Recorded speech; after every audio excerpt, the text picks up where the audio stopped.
Kandahar Province, Afghanistan, June 2012.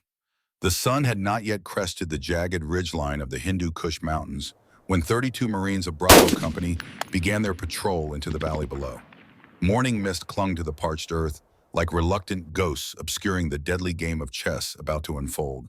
From his command post, Colonel James Blackwood watched through high-powered binoculars, his weathered face a mask of concern. At 65, Blackwood should have been enjoying retirement on his ranch in Wyoming.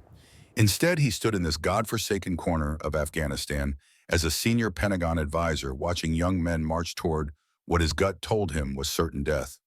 Beside him, Lieutenant Colonel Marcus Warren gripped the edge of the tactical display table, his knuckles white with tension. "They're walking into a kill zone," Blackwood said quietly. Warren's jaw tightened. "Intelligence cleared this operation. Morrison has overwatch from the western ridge." Blackwood said nothing, but his eyes drifted toward the northern ridgeline, where he knew Staff Sergeant Riley Calloway had positioned herself 3 days earlier. Though officially assigned as secondary sniper support, Riley had radioed in multiple warnings about Taliban movement that Warren had summarily dismissed. "A female sniper with a chip on her shoulder doesn't dictate our operational strategy," Warren had said during yesterday's briefing, his tone dripping with disdain. Now, as Bravo Company moved deeper into the valley, Blackwood felt a familiar tightness in his chest. He'd seen this before. Kandahar, Fallujah, Mogadishu. Different wars, same story. Pride and prejudice, getting good men killed. Through his earpiece, Blackwood heard Staff Sergeant Morrison's calm voice. "Overwatch 1, all clear from western position. No movement detected." "Roger that," Warren responded, shooting Blackwood a satisfied look. The older man remained silent. Morrison was a good soldier, but his position couldn't see the dried riverbed Riley had identified as a perfect Taliban hiding spot.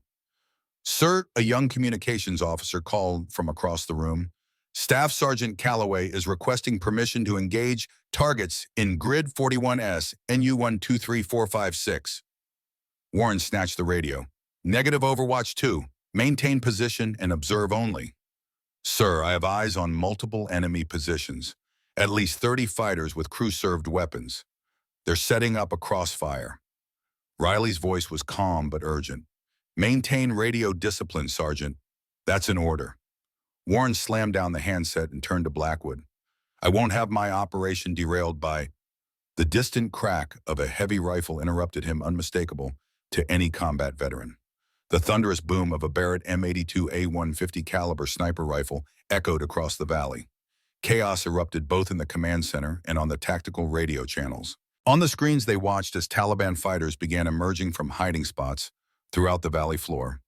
Their ambush triggered prematurely by the death of their commander. Another shot echoed. Then another, each followed by a Taliban fighter falling. "What the hell is going on?" Warren shouted, as Morrison began reporting enemy contact from positions he couldn't engage.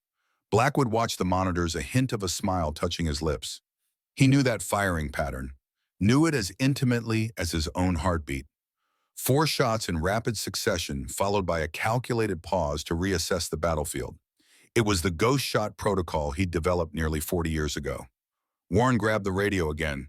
"Overwatch 2, cease fire immediately. You are in direct violation of orders." More shots answered him. On the screens, Bravo Company was now fully engaged but holding their own thanks to the precision fire raining down from the northern ridge. Warren's face flushed with anger. "Staff Sergeant Calloway, respond now or face court-martial." After a long pause, Riley's voice came through, calm amid the chaos. "With respect, sir, I'm a bit busy at the moment." Another shot thundered across the valley. Another Taliban fighter collapsed. Warren turned to his communications officer. "Get me a drone over her position now." Blackwood placed a hand on Warren's shoulder. "Let her work, son." Warren shook it off. "She disobeyed a direct order. And she's saving your men." The truth of those words hung in the air between them as the battle raged below. After 23 minutes of intense fighting, the Taliban forces retreated, leaving behind 16 dead fighters, each dispatched with surgical precision from an impossible distance. As Bravo Company secured the area, Warren keyed his radio once more. His voice was cold as winter steel. "Overwatch 2, report to command post immediately." Riley's response was crisp and professional. "Roger that, sir. ETA 40 minutes. Warren stormed out, leaving Blackwood alone with the tactical displays. The older man sighed deeply, memories washing over him like a tide. He'd seen this play out before. Different war, different shooter, same damn story. Fort Bragg, North Carolina, August 1975. Captain James Blackwood stood at rigid attention before the imposing oak desk of Colonel Victor Sullivan. At 38, Sullivan was already a legend in Special Forces circles, one of the architects of America's covert operations during the early Cold War. At ease, Captain Sullivan said, his eyes never leaving the classified folder open before him. "What do you know about Operation Longshot?" "Nothing, sir." Sullivan nodded approvingly. "Good, because officially it doesn't exist." He closed the folder and finally looked up. "The Soviets have developed a specialized unit of KGB snipers. They're targeting our assets with concerning efficiency." "The Berlin incident," Blackwood said, recalling the assassination of a CIA station chief the previous winter. "In Warsaw, in Prague." Sullivan stood and walked to a wall map of Europe dotted with red pins. "We're losing the long-range game, Captain. The Russians are fielding shooters who can operate independently, deep behind our lines, taking out high-value targets with minimal support." "Our snipers are the best in the world, sir." "Our snipers are trained to support conventional operations, not conduct strategic assassination campaigns." Sullivan turned to face him. "The President has authorized the creation of a new program, codenamed Ghost Shot, and you're going to run it." Blackwood's surprise must have shown on his face. He was good, had earned his Distinguished Service Cross in Korea with a rifle, but there were more decorated snipers in the Army.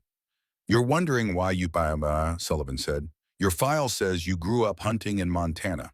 Learned to shoot from your grandfather who served as a sharpshooter in the Great War." Sullivan paused. "But what's not in your file is how you think. Your psych evaluation shows something rare, an ability to detach completely from the emotional impact of taking life while maintaining perfect moral clarity about why it's necessary." Sullivan returned to his desk and produced a second folder. "You understand what others don't. The most dangerous weapon isn't the rifle, but the mind behind it."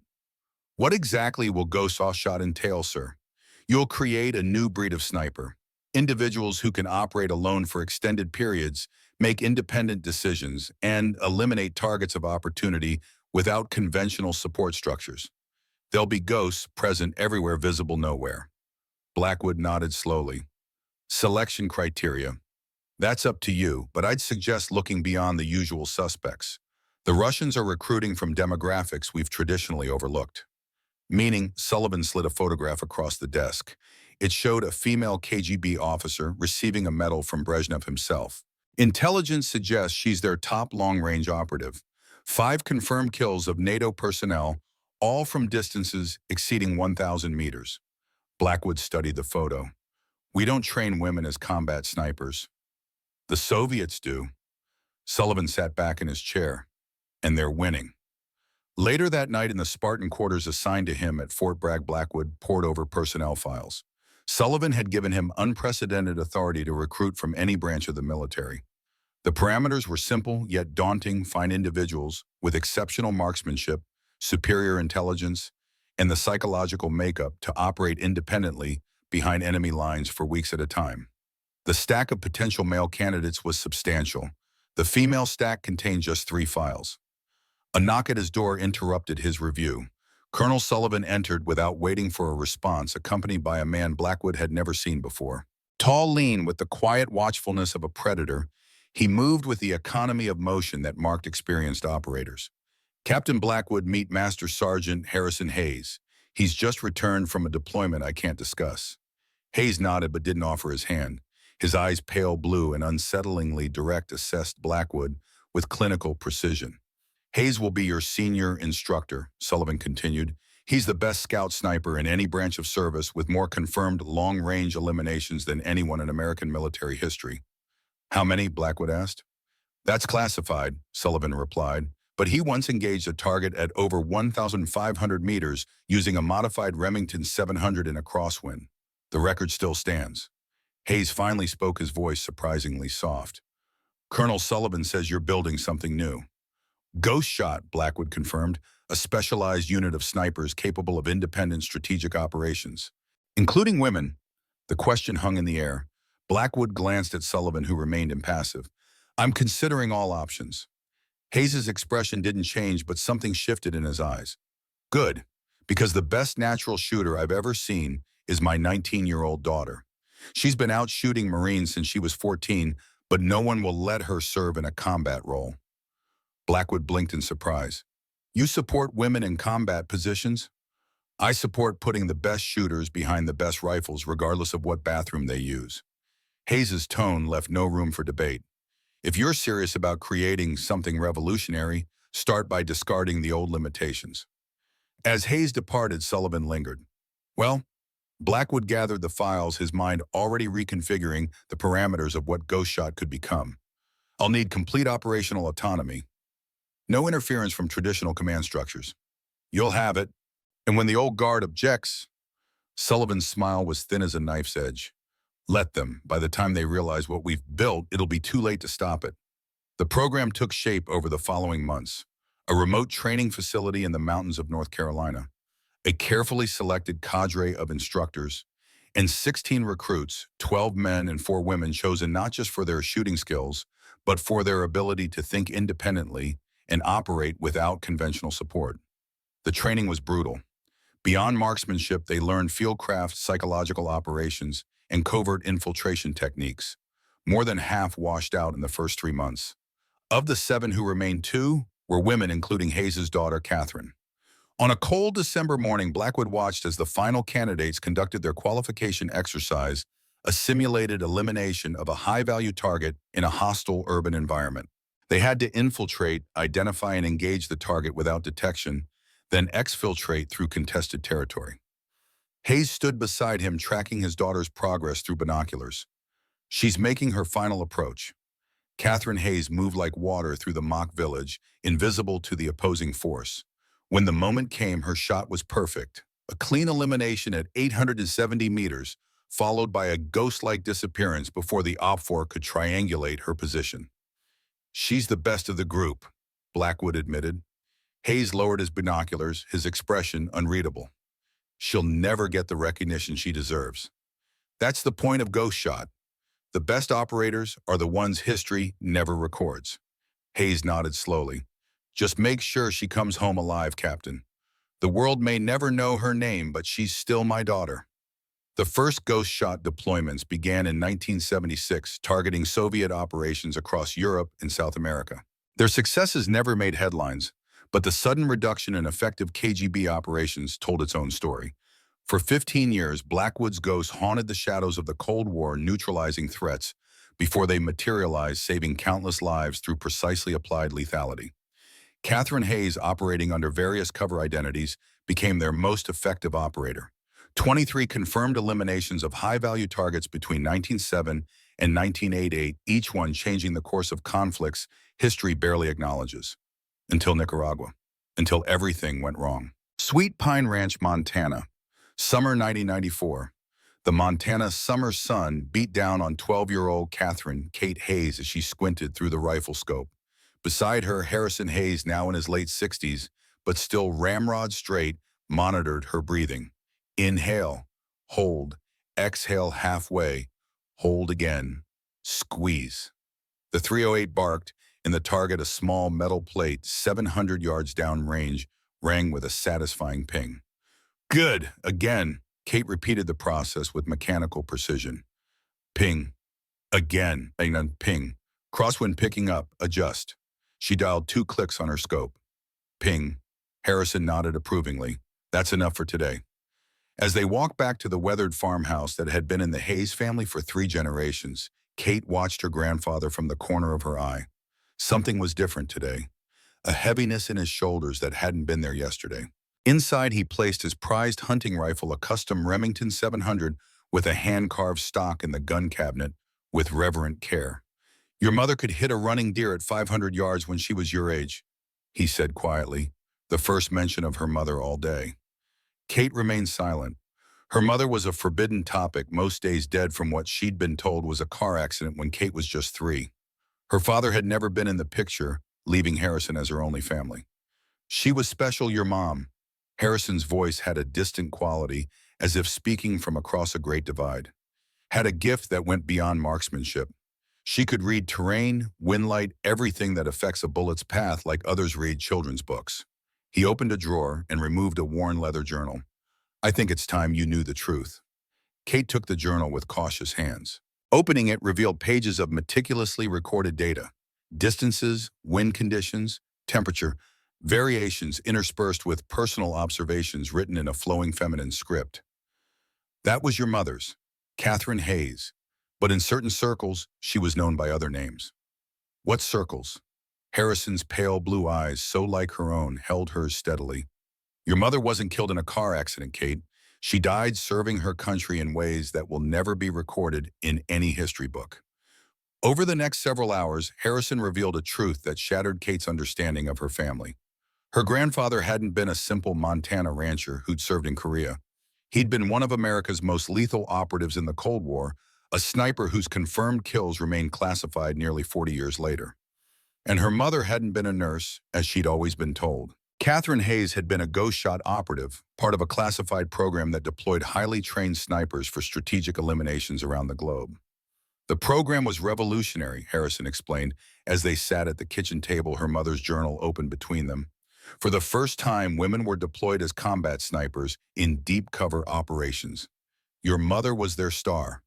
How did she really die? Harrison's face tightened with old pain. Nicaragua, 1988. She was eliminating Sandinista leaders who were executing civilians in rural villages. Something went wrong on her final mission. The details are still classified, but she saved an entire village at the cost of her own life. Kate ran her fingers over her mother's handwriting. Why are you telling me this now? Because you have her gift. Harrison's gaze was intense. And because someday someone will come looking for you. Who? The program never officially ended. It evolved, changed names. But there are still ghosts out there doing the necessary work that keeps our nation safe. He placed a weathered hand over hers, and they'll want you to become one of them. Kate looked down at the journal at the precise calculations and thoughtful observations of a woman she'd never truly known. What if I don't want that life? Then you'll live a normal one and I'll be grateful for it. Harrison's smile was sad. But I see how you shoot, how you think, how you move through the world. You're already more like her than you know. Over the next 6 years, Kate's training intensified. Harrison taught her everything he had once taught her mother, not just marksmanship, but the philosophy behind it. A sniper's job isn't about killing, he would say. It's about saving. Every legitimate target eliminated means dozens, sometimes hundreds of innocent lives preserved. We don't take life casually. We protect it through precise, necessary action.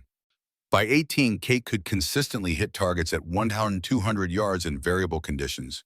She could fieldcraft shelters invisible to the naked eye, navigate without electronic aids, and endure physical discomfort that would break most seasoned soldiers. But more importantly, she developed the mindset Harrison considered essential, the ability to make ethical decisions under extreme pressure, to operate without oversight, and to shoulder the psychological weight of taking human life when necessary. When the Twin Towers fell in September 2001, Kate was a sophomore at Montana State. She watched the second plane hit on a television in her dormitory common room, surrounded by students whose understanding of global conflict came from textbooks and movies. That night she called Harrison. "It's time," she said simply. His response was equally direct. "I know." 3 days later, Kate withdrew from college and enlisted in the United States Army. Her exceptional marksmanship scores in physical fitness caught immediate attention, leading to a rare direct appointment to West Point the following year. At the academy, she excelled in every area that mattered: marksmanship, tactics, physical fitness. While maintaining the careful anonymity Harrison had taught her was a sniper's greatest asset. She was noticed, but not remembered. Respected, but not celebrated. Until Major Marcus Warren became her tactical instructor in her 3rd year. Warren was a decorated combat veteran with multiple tours in Iraq and Afghanistan. His approach to warfare was conventional, emphasizing overwhelming force and traditional gender roles. He made no secret of his belief that women had no place in combat operations. During a tactical exercise, he singled Kate out for criticism. "Hayes, your approach relies on individual action rather than unit cohesion. That might work in a Hollywood movie, but in real combat, it gets people killed." With respect, sir, the scenario called for infiltrating enemy territory. A smaller footprint increases chances of success. Warren's face darkened. The scenario called for following established doctrine, cadet, not improvising like some cowgirl sniper fantasy. The exchange set the tone for their relationship. Warren seemed to take personal offense at Kate's existence, a woman excelling in what he considered exclusively male domain. He pushed her harder than any other cadet, criticized her more harshly, and dismissed her tactical insights regardless of their merit. What neither of them knew was that they were being observed. Colonel James Blackwood, now in his 60s and serving as a special advisor to the Joint Chiefs, had been tracking Kate's progress since her enlistment. He'd known Catherine Hayes had selected her for Ghost Shot decades earlier and recognized the same exceptional qualities in her daughter. During a winter training exercise at Camp Buckner, Blackwood arranged to visit West Point ostensibly to review the tactical curriculum. His real purpose was to assess Kate personally. He watched as she outshot every cadet in her class, male or female, during a sniper qualification course. Her movements were efficient, her demeanor calm, her shots precise beyond her years of formal training. The influence of Harrison Hayes was evident in every aspect of her performance. Later in the administration building, Blackwood encountered Warren reviewing after-action reports. "Impressive cadets this year," Blackwood commented casually. Warren straightened at the presence of a superior officer. "Yes, sir. Some excellent prospects for infantry and armor divisions. I noticed Cadet Hayes has exceptional marksmanship scores." Warren's expression soured slightly. Hayes is technically proficient, but lacks the temperament for combat leadership. How so? She's too independent. Doesn't integrate well with unit tactics. Frankly, sir, she'd be better suited to support roles once commissioned. Blackwood nodded thoughtfully. "I'd like to speak with her." "Sir, there are several male cadets who show more promise for—" Major Warren, Blackwood interrupted gently. "I didn't ask for your recommendations. I asked to speak with Cadet Hayes." The rebuke, though soft, was unmistakable. Warren arranged the meeting, his displeasure evident in every clipped word. Kate Hayes reported to the visitor's office later that day, her uniform impeccable, her posture perfect. If she was nervous about being summoned by a full colonel, nothing in her demeanor revealed it. "Cadet Hayes reporting as ordered, sir." "At ease, cadet. Please sit." She did so, her movements controlled and precise. Blackwood studied her face so like her mother's, with the same watchful eyes that missed nothing. "Do you know who I am?" he asked. "Colonel James Blackwood, Special Advisor to the Joint Chiefs, sir." "That's my current role, but I've had others." He paused, weighing his next words carefully. "I knew your mother." For the first time, Kate's composure flickered. "Sir, Catherine Hayes was one of the finest soldiers I ever had the privilege of commanding, though no official record of her service exists." Understanding dawned in Kate's eyes. "Ghost or Shishat?" Blackwood nodded. "Your grandfather told you then." "Some, not everything." "No one knows everything about Ghost Aikot. That's by design." Blackwood leaned forward. "Your mother was extraordinary, cadet. She saved countless lives through her courage and skill. In Nicaragua, among other places." Blackwood's expression softened. "I'm sorry for your loss, for all our losses." Kate remained silent, processing this connection to her past. "I've been watching your progress," Blackwood continued. "You've inherited more than your mother's eyes. You have her gift." Major Warren disagrees. A smile touched Blackwood's lips. "Major Warren is a fine conventional officer who sees warfare through a conventional lens. But the conflicts of the future won't always be conventional." The war on terror. Precisely. We're entering an era where small specialized units will make greater strategic impact than large conventional forces, where one precision shooter in the right place can accomplish more than a battalion in the wrong one. Kate met his gaze directly. "Are you recruiting me, sir?" "Not yet. First, you need to complete your education here. Graduate. Earn your commission. Serve in a conventional role long enough to understand its strengths and limitations. And then if you are interested, there might be a place for you in a program that doesn't officially exist." As he prepared to leave, Blackwood paused at the door. "One more thing, cadet. Major Warren's resistance to your abilities isn't entirely personal. 8 years ago, his wife was killed in Somalia. She was a combat medic who died trying to reach wounded rangers during the Battle of Mogadishu." Kate's expression registered surprise. I didn't know, sir. Few do, he doesn't speak of it, but it shaped his views on women in combat roles. Understanding that context might help you navigate his opposition. Thank you for telling me, sir. Blackwood nodded. Your mother had a saying, know the mind behind the rifle. It applies to allies as much as enemies. Mosul, Iraq, November 2004. First Lieutenant Catherine Hayes adjusted her position on the rooftop overlooking the dusty streets of eastern Mosul. 3 days of patient observation had confirmed her intelligence. A high-ranking al-Qaeda lieutenant used the cafe across the street for weekly meetings with local cell leaders. Today was meeting day. The desert wind had picked up, complicating what was already a challenging shot at 100 meters.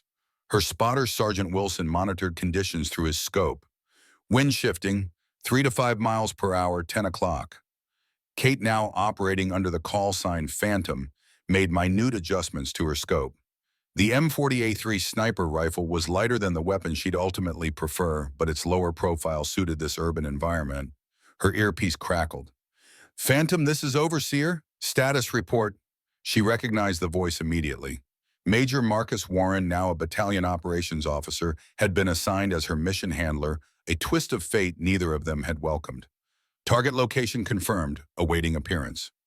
Delta team is in position to move on the secondary location once you eliminate the primary target. Do not fire until they confirm readiness. Understood. 4 hours passed in sweltering heat. Wilson wiped sweat from his eyes for the 100th time. If this guy doesn't show soon, we'll lose our light. Kate remained motionless, conserving energy and maintaining focus. Harrison's training echoed in her mind. Patience separates professionals from amateurs. Movement at the cafe, Wilson murmured. Black SUV approaching from the south. Kate watched through her scope as the vehicle stopped. Security personnel emerged first, scanning the street before opening the rear door. Target confirmed, she said quietly as a bearded man in his 40s emerged. Facial recognition was positive for Mahmoud al-Jabouri, al-Qaeda's second-in-command in northern Iraq. Phantom Delta team reports they're not in position. Warren's voice was tense. Stand down. Kate watched al-Jabouri enter the cafe. Based on previous patterns, he would remain for approximately 40 minutes. Request permission to engage when target exits. Negative? Delta needs to move simultaneously with the elimination. Sir, we may not get another opportunity. Intelligence suggests he's relocating his base of operations tomorrow. Those are the orders, Lieutenant. Kate continued her surveillance as minutes ticked by. Through her scope, she observed al-Jabouri meeting with 3 local commanders. Maps were spread across the table, attack plans most likely. Innocent people would die if those plans proceeded. Suddenly, her earpiece came alive with urgent voices. Overseer, this is Delta Actual. We've been compromised, taking heavy fire at checkpoint 3. Warren's response was immediate. Fall back to extraction point. Mission abort. Kate processed this development in seconds. Delta had been discovered, which meant al-Jabouri would be alerted soon. The target would disappear, taking his attack plans with him. Sir, she said calmly, Delta's compromise changes the situation. Request permission to eliminate primary target before he's warned. Negative, Phantom. Withdraw to secondary position and await extraction. Kate watched as one of al-Jabouri's associates received a call. His expression changed instantly. He leaned toward al-Jabouri, speaking urgently. They were packing up, preparing to flee. Decision time. Kate exhaled slowly, her crosshairs settling on al-Jabouri's head. Wilson confirmed range and windage. Wilson hesitated, aware she was about to disobey orders. Then professionalism won out. Range 143 meters, wind holding at 4 miles per hour, 9 o'clock. Phantom, I ordered you to withdraw, Warren barked through the comm. Kate tuned him out, focusing entirely on the shot. Inhale. Hold. Exhale halfway. Hold again, squeeze. The rifle cracked. 1.3 seconds later, al-Jabouri collapsed across his attack plans, a single bullet hole in his forehead. Pandemonium erupted in the cafe. Kate was already breaking down her rifle as Wilson called in the confirmation. Target eliminated, withdrawing now. Warren's voice was cold fury. Report to command immediately upon return to base. 6 hours later, Kate stood at attention in Warren's office at Forward Operating Base Liberty. His anger was palpable as he paced before her. You directly disobeyed orders, Lieutenant. Yes, sir. You compromised operational security. No, sir. The operation was already compromised when Delta was discovered. Warren slammed his hand on the desk. Don't split hairs with me. The mission parameters were clear. Delta and Phantom were to execute simultaneously. With respect, sir, the mission objective was to eliminate Al-Jabari and seize his attack plans. When circumstances changed, I adapted to fulfill the primary objective. That wasn't your call to make. Someone had to make it. They stared at each other, the air between them electric with tension. Finally, Warren spoke, his voice dangerously quiet. I'm recommending disciplinary action, insubordination during combat operations. Kate remained expressionless. As is your right, sir. Why did you do it, Hayes? What the hell were you thinking?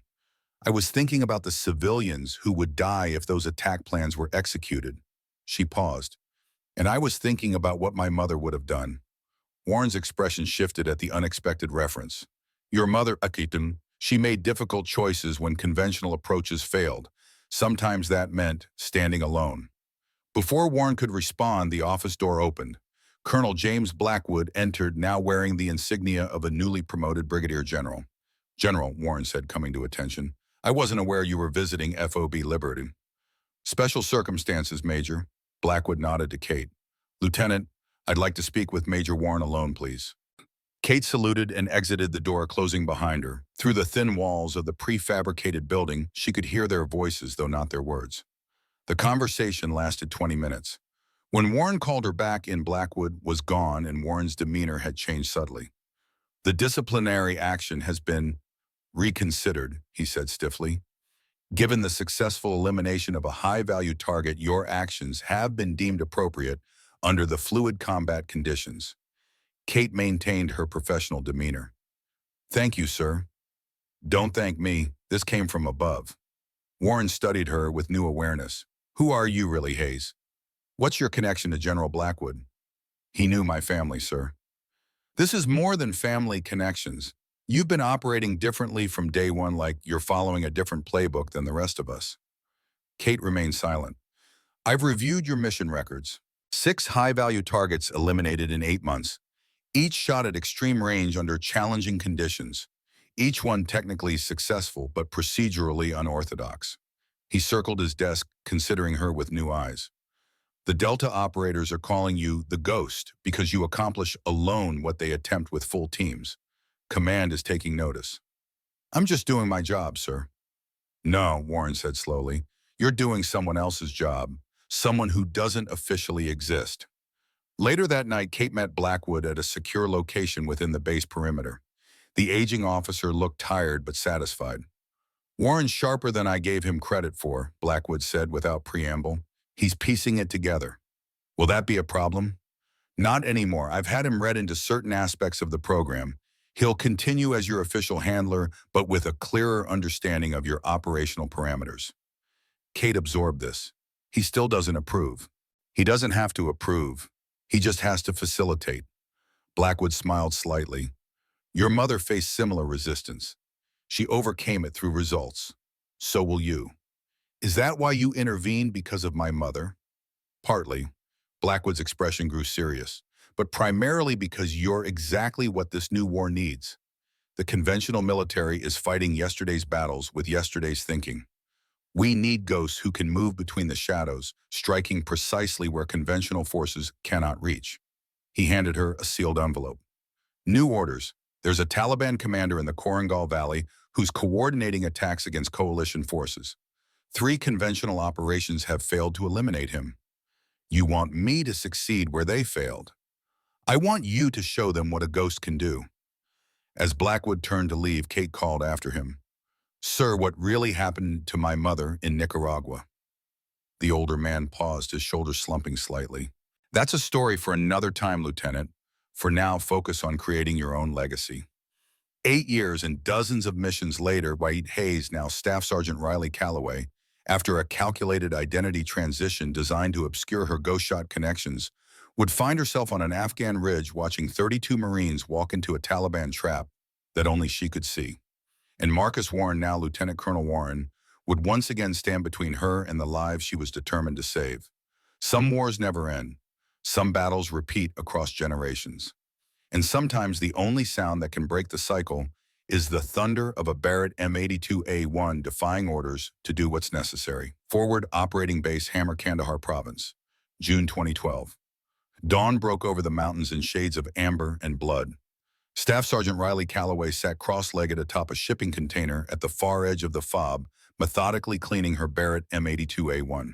8 years of covert operations had shaped her into something beyond a mere sniper. She had become what Blackwood envisioned back in 1975, a ghost who moved through war zones unseen, changing history with single pulls of a trigger, leaving no trace but brass casings and dead enemies. The massive .50 caliber rifle disassembled before her had accounted for 37 confirmed eliminations across 3 countries, each one meticulously justified, each one saving American lives. The Barrett wasn't standard issue for female Army snipers, wasn't standard for anyone except specialized units, but ghost shot operatives had always selected their own tools. Riley preferred the Barrett for its stopping power and range, though most male shooters found it unwieldy. Her grandfather's training had taught her to manage the punishing recoil through perfect form rather than brute strength. It's physics, not muscle, he'd told her. Align your body to channel the force, don't try to fight it. The rising sun glinted off her dog tags as she worked the name Calloway stamped into the metal. Catherine Hayes had officially ceased to exist 4 years ago when Blackwood arranged her transition into Ghost Shot's operational framework. A new identity, a carefully constructed background, service records, altered with the precision that only top-level Pentagon clearance could provide. Only Blackwood and a handful of others knew the truth. To everyone else at FOB Hammer, she was Staff Sergeant Riley Calloway, an exceptional but not unprecedented female sniper assigned to Overwatch duties. Her real achievements, the operations that had dismantled terrorist cells and saved hundreds of American lives, remained classified beyond the reach of conventional military command structures, including Lieutenant Colonel Marcus Warren. She sensed his approach before seeing him, the rhythm of his footsteps distinctive among the morning sounds of the awakening base.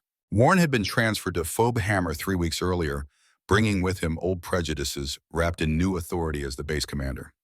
Sergeant Calloway, Riley continued, reassembling her rifle without looking up. Sir, that weapon isn't regulation for your assignment. General Blackwood authorized it, sir. The paperwork is on file. Warren's jaw tightened at Blackwood's name. The mysterious general who materialized at critical moments throughout Riley's career had become a source of growing frustration for Warren. Every time he moved to limit her operational freedom, Blackwood countered with authority Warren couldn't challenge.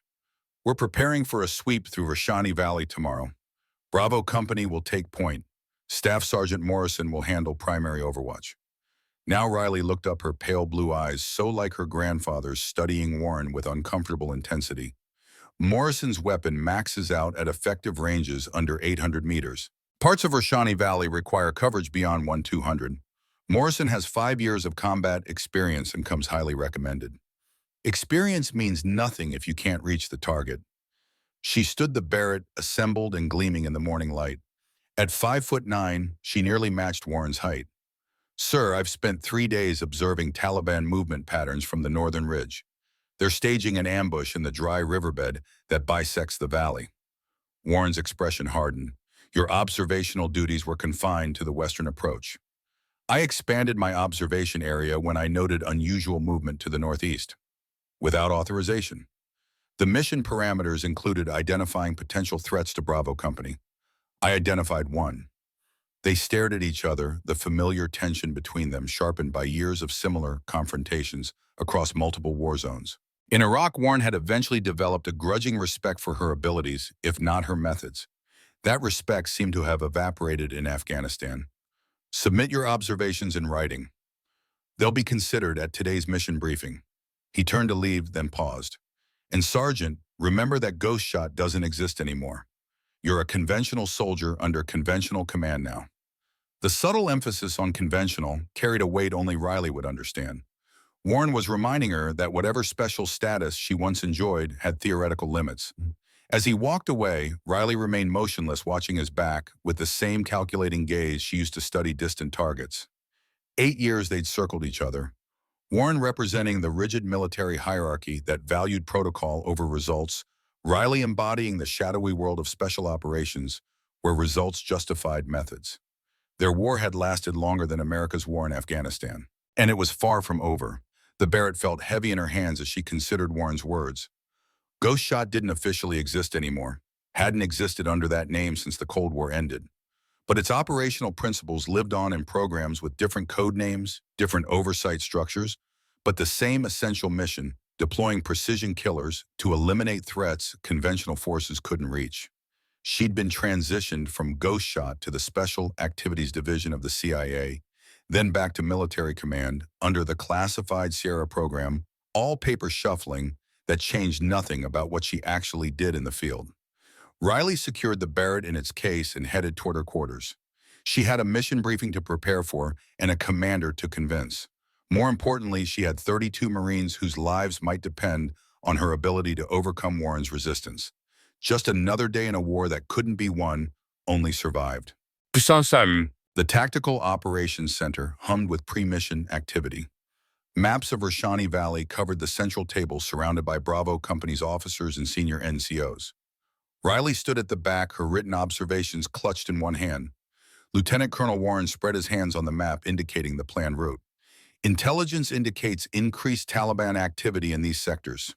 Bravo Company will conduct a clearing operation beginning at Burrow 600 tomorrow. Staff Sergeant Morrison will provide overwatch from this position on the western ridge. Captain Rodriguez, Bravo Company's commander, studied the map with professional intensity. Extraction plan.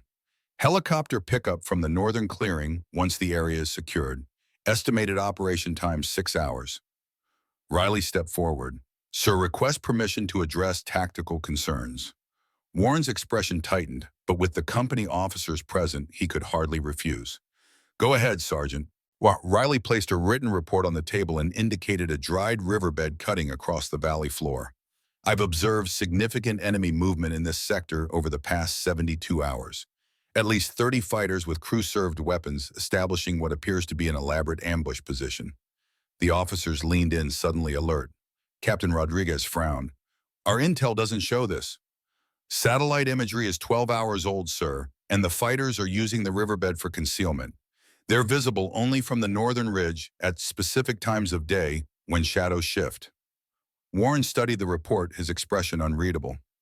These observations were made outside your assigned sector. Yes, sir, I expanded my observation area based on suspicious movement patterns. Morrison, a stocky sergeant with a perpetual 5 o'clock shadow, shook his head. I've been watching that valley for 2 weeks. Haven't seen anything like what you're describing. Your position on the western ridge has limited visibility into the riverbed due to the terrain elevation. Riley explained, maintaining professional detachment. The fighters are using a blind spot in our normal observation patterns. Warren looked up from the report. This changes our approach significantly if confirmed. I've confirmed it, sir. Riley met his gaze steadily. 3 days, multiple sightings, consistent patterns. One observer's assessment isn't sufficient for altering an entire operation. Captain Rodriguez studied the map with growing concern. If Sergeant Calloway is correct, we'd be walking into a kill zone. The room fell silent as the implications sank in. 32 Marines potentially marching into a carefully laid trap. Warren straightened. We'll delay the operation for 24 hours. Captain Rodriguez sent a drone to verify Sergeant Calloway's observations. Sir, Riley interjected, the Taliban have demonstrated awareness of our drone patterns. They conceal themselves during scheduled flights. Then we'll send an unscheduled one. With respect, sir, if they detect the drone, they'll simply postpone the ambush. They've been preparing this position for days. They can afford to wait. Warren's patience visibly thinned. What exactly are you proposing, Sergeant? Modify the operation, approach from the south instead of the east. Place primary sniper overwatch on the northern ridge where we can cover the entire valley including the riverbed. You mean place you on the northern ridge? Riley met his gaze unflinchingly. I mean place the most qualified shooter with the appropriate equipment where they can be most effective. Morrison shifted uncomfortably. They all knew the Barrett's range exceeded his M40A5 by several hundred critical meters. Warren studied the map again, weighing options against risks. Finally, he looked up. The operation proceeds as planned. Morrison maintains primary overwatch from the western ridge. Calloway will provide secondary support from her current position. Sir, Riley began, that's my decision, Sergeant. Warren's tone left no room for debate. Dismissed. As the officers filed out, Captain Rodriguez paused beside Riley. I'll have my men watch that riverbed carefully. They won't see the fighters until it's too late, Riley said quietly. Not from ground level. Rodriguez studied her with thoughtful eyes. You're pretty confident in your assessment. I'm confident in what I saw, sir. And what did you see that Morrison missed? Riley considered her words carefully. I saw fighters with Soviet-era training establishing textbook ambush positions. I saw crew-served weapons being positioned for interlocking fields of fire. And I saw a man giving orders who matches intelligence photos of Mullah Zakir. Rodriguez's eyes widened. Zakir, he's Taliban high command. What would he be doing personally supervising an ambush? That's what concerns me, sir. This isn't a routine operation for them, and they're investing significant resources. The captain nodded slowly. I'll keep my men alert. That might not be enough. After Rodriguez departed, Riley remained in the now empty operations center studying the map. Warren's decision prioritized protocol over tactical reality, a decision that could cost lives. In 8 years of operations, she'd seen this pattern repeat itself across multiple commanders, institutional rigidity, trumping field observations, until American blood proved the latter correct. A shadow fell across the map. She looked up to find General Blackwood standing in the doorway, his aging frame still carrying the ramrod straightness of a lifelong soldier. Heard there was some disagreement about tomorrow's operation, he said mildly. Riley straightened. Sir, I wasn't aware you were on base. Just arrived. Pentagon wants an assessment of operations in this sector. Blackwood moved to the map, his experienced eyes taking in the tactical situation with a glance. Tell me what you saw. She detailed her observations, the fighter movements, the weapons placements, the presence of Mullah Zakir. Blackwood listened without interruption, occasionally nodding. And Warren dismissed your assessment? Not dismissed, sir, sidelined.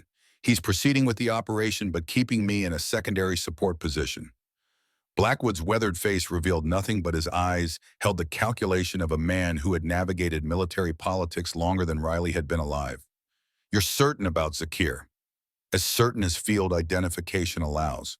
The real question is why someone of his significance would personally oversee a relatively small ambush, unless it's not small in their strategic thinking. Blackwood's finger traced the valley on the map. What else did you observe? Anything unusual about their equipment or movements? Riley hesitated, then decided to trust the instinct that had been nagging her since yesterday's observations. One of Zakir's lieutenants was carrying what appeared to be specialized communications equipment, more sophisticated than standard Taliban gear. Al-Qaeda support elements, Blackwood murmured, possibly coordinating across multiple cells. Sir, I think this is more than a simple ambush. The positioning, the resources committed the presence of high-value leadership. They're setting up for something significant. Blackwood studied her face. You think they're planning to take prisoners? It wasn't a question. He'd reached the same conclusion she had. The Taliban leadership has been pushing for high-value captures to use as bargaining chips in negotiations. American Marines would be a propaganda coup. Blackwood straightened, decision made. I'll speak to Warren. Sir, with respect, that might make things worse. Colonel Warren tends to dig in when challenged directly, especially by you. The ghost of a smile touched Blackwood's lips. Still the same Warren after all these years. Some men don't change, sir. They just gain rank. Blackwood considered this, then nodded slowly. You're right. A direct intervention might do more harm than good at this point. He fixed her with a penetrating gaze. So what will you do, Sergeant? The question hung between them. Not what should she do, but what would she do? The distinction was significant. Blackwood wasn't directing her actions. He was acknowledging her autonomy as a ghost shot operative trained to make independent decisions. My mission is to protect American forces, sir. I'll fulfill that mission as circumstances require. Blackwood nodded, understanding perfectly what she wasn't saying. Your mother once faced a similar situation in Nicaragua. Protocol against necessity. Lives hanging in the balance. Riley had wondered when her mother's ghost would enter the conversation. It always did eventually. What did she choose? She chose the harder path, the one that saved lives but cost her dearly. Blackwood's eyes held a distant sorrow. The hardest choices often come with the highest prices, Riley. Are you prepared for that? Before she could answer, footsteps approached the operations center. Warren appeared in the doorway, stopping short at the sight of Blackwood. General, I wasn't informed of your arrival. Just passing through, Colonel, checking on our operational readiness in this sector. Warren's eyes flicked to Riley's suspicion evident. We were just finalizing tomorrow's clearing operation in Roshani Valley. So I heard. Staff Sergeant Calloway was bringing me up to speed. Blackwood's tone was neutral, giving nothing away. Sounds like a straightforward mission. It is, sir. Standard clearing operation with established overwatch protocols. Blackwood nodded pleasantly. Well, don't let me interfere. I'll observe from the command center tomorrow. He turned to Riley. Thank you for the briefing, Sergeant. Carry on. As Blackwood departed, Warren studied Riley with renewed suspicion. Interesting timing, his arrival. Coincidental, I'm sure, sir. Nothing involving Blackwood is ever coincidental where you're concerned, Sergeant. Warren's voice hardened. Whatever special arrangement you two have doesn't override my command authority here. Remember that tomorrow. Riley met his gaze evenly. Always do, sir. After Warren left, Riley remained at the map table, thoughts turning to her mother in Nicaragua. Blackwood had never revealed the full story, but Riley had pieced together fragments over the years. A mission gone wrong, a choice between protocol and lives, a sacrifice that haunted Blackwood decades later. Was history about to repeat itself in Roshani Valley? Riley closed her eyes, recalling her grandfather's voice from years ago. Sometimes the hardest thing and the right thing are the same, Katie girl. Those are the moments that define who you are. Tomorrow would be one of those moments. She could feel it in her bones. Night fell over Phobe Hammer like a shroud, bringing with it the peculiar stillness that preceded combat operations. In her sparse quarters, Riley methodically prepared her equipment for the morning mission. Each item checked and rechecked with the precision that had kept her alive through dozens of operations. The Barrett cleaned and loaded, advanced optics calibrated to the specific conditions of Roshani Valley, ammunition carefully selected for the expected ranges and wind conditions, ghillie suit modified with local vegetation for perfect concealment among the northern ridge's rocky terrain. As she worked, her mind returned to the conversation with Blackwood and his reference to her mother's choice in Nicaragua. The parallel wasn't subtle. Blackwood was warning her that tomorrow might require a similar sacrifice duty to the mission over duty to the chain of command. A soft knock interrupted her thoughts. She opened the door to find Sergeant Chen, one of Bravo Company's squad leaders. At 24, Chen carried himself with the quiet competence of a natural leader. She'd worked with him on 2 previous operations and respected his tactical judgment. Sergeant Calloway, got a minute? She stepped aside, allowing him to enter. Chen glanced at her preparations, understanding immediately what they represented. You're getting ready for more than secondary overwatch, he observed. Just being thorough. Chen nodded, accepting the non-answer. Captain Rodriguez shared your concerns about the riverbed. We're adjusting our movement patterns to minimize exposure to that sector. It won't be enough if they have the positions I observed. I know. Chen hesitated, then continued. Some of us remember what happened in the Korengal last year. How that mysterious sniper saved Echo Company from an ambush similar to what you're describing. Riley kept her expression neutral. The Korengal operation had been one of her most successful, eliminating 7 Taliban commanders from extreme range, allowing a pinned-down Marine company to escape what would have been a massacre. The shooter's identity had never been officially acknowledged. The Corps has good snipers, she said noncommittally. The Marines there said it was a ghost, someone who didn't exist in any official capacity. Chen's eyes held hers steadily. The shot distances were beyond what standard military snipers typically achieve. Riley remained silent, neither confirming nor denying. Chen reached into his pocket and removed a small photograph, placing it on the table beside her equipment. It showed a young Asian woman holding an infant. My wife and daughter. Jin was born 3 months ago. His voice softened. I write to them every night. Riley understood what he wasn't saying. Chen had a reason to come home alive, and he was quietly acknowledging that her skills might be crucial to making that happen, regardless of what Warren had ordered. "I'll be watching from the northern ridge tomorrow, Sergeant Chen. That's all I can say." Chen nodded satisfied. "That's all I needed to hear." He moved toward the door, then paused. "Staff Sergeant Morrison is a good man, but his M40 doesn't reach past 900 meters effectively, and he's never seen combat from the receiving end." "What's your point, Sergeant?" "My point is that 23 of my men are on their first deployment. They've never experienced a full-scale Taliban ambush. They're brave, but they're young." Wei Chen's expression was solemn. "Lieutenant Colonel Warren may not value your assessment, but the men on the ground do." After Chen departed, Riley sat on her bunk, the photograph still on the table where he'd left it. A wife and child counting on Chen's return, a visible reminder of the stakes tomorrow would hold. She picked up her radio and switched to a secure channel. "Overseer, this is Phantom. Request final authorization for contingency protocol." Blackwood's voice came back immediately. "Authorization granted, Phantom. Parameters at your discretion." "Understood. Phantom out." The decision was made. Tomorrow she would position herself where she could do the most good regardless of Warren's orders. If that meant ending her career or worse, so be it. Some prices were worth paying. The Rashani Valley awoke to a perfect Afghan morning. Clear skies, minimal wind temperatures, still cool from the night, ideal conditions for both combat operations and long-range shooting. Riley had moved into position on the northern ridge 3 hours before dawn, using the cover of darkness to establish her hide without detection.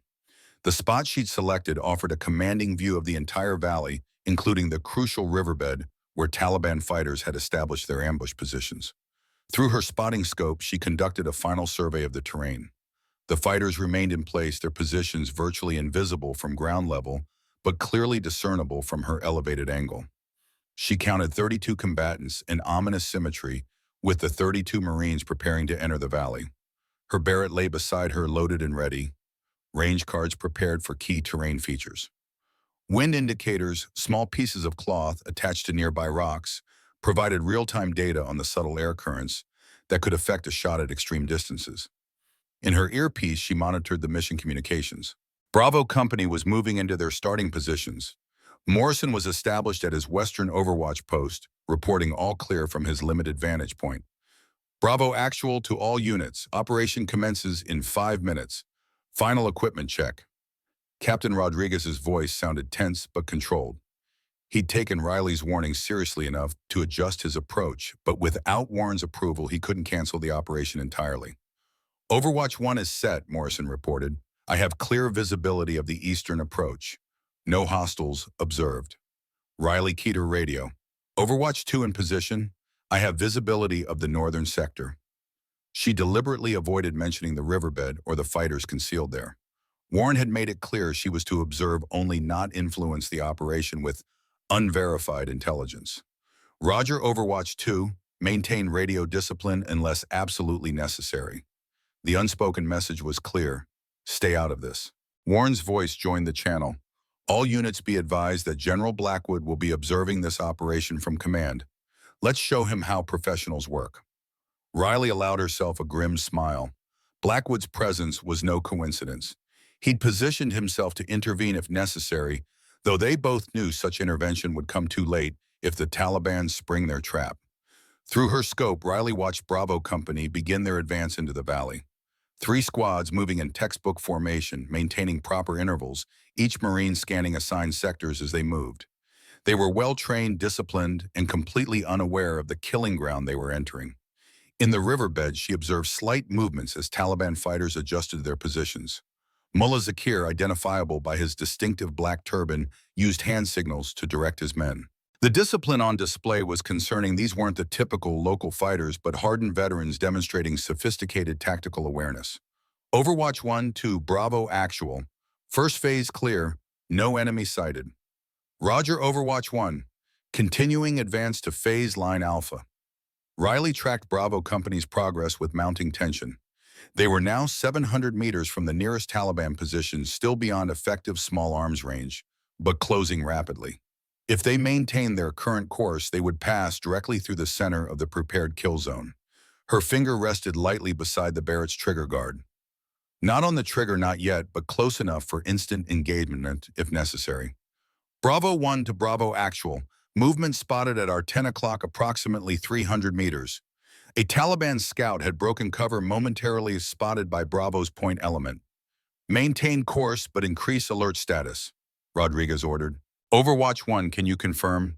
Negative, Bravo Actual. Position is obscured from my angle. Riley could see it clearly, a Taliban observer reporting Bravo's position via handheld radio. She also saw Zakir receiving the information and giving the signal to prepare for engagement. The trap was about to be sprung. Overwatch 2 to Bravo Actual. Riley, broken protocol, be damned. Be advised you have multiple hostiles concealed in the riverbed at your 11 o'clock. Recommend immediate change of direction. Warren's voice cut in sharply. Overwatch 2, maintain radio discipline. Bravo Actual, you are walking into an established ambush position. I count 30-plus fighters with crew-served weapons. Sergeant Calloway, you are ordered to Riley tuned out at Warren's rebuke, focusing entirely on Zakiri as he raised his radio to give the attack signal. The distance was extreme 400 meters, with slight wind from the east and moderate mirage from the warming morning air. She centered her crosshairs on the Taliban commander's chest, calculating the complex equation of distance, gravity, wind temperature, and barometric pressure that would determine the bullet's path. In her earpiece, Warren was still speaking his words now, irrelevant to the unfolding reality before her. 32 American Marines were seconds away from devastating crossfire, and only she was positioned to prevent it. Riley exhaled slowly, finding the perfect stillness her grandfather had taught her decades ago in Montana. The Barrett's weight settled into her shoulder as her finger moved to the trigger. Sometimes the hardest thing and the right thing are the same, Katie girl. The Barrett roared, its massive report echoing across the valley like thunder from a clear sky. Through her scope, Riley watched the 50 caliber round find its mark 1.7 seconds later. Mullah Zakir collapsed before he could give the attack command, the radio falling from his lifeless hand. Chaos erupted instantly. Taliban fighters, their carefully coordinated ambush disrupted by the death of their commander, began firing prematurely from multiple positions. The element of surprise lost their interlocking fields of fire, disintegrated into uncoordinated attacks. Contact, taking fire from the riverbed. Bravo's radio channels exploded with urgent reports. Riley was already acquiring her second target, a machine gunner, preparing to rake Bravo's flank. The Barrett spoke again, its massive round neutralizing the threat. Overwatch 2, cease fire immediately.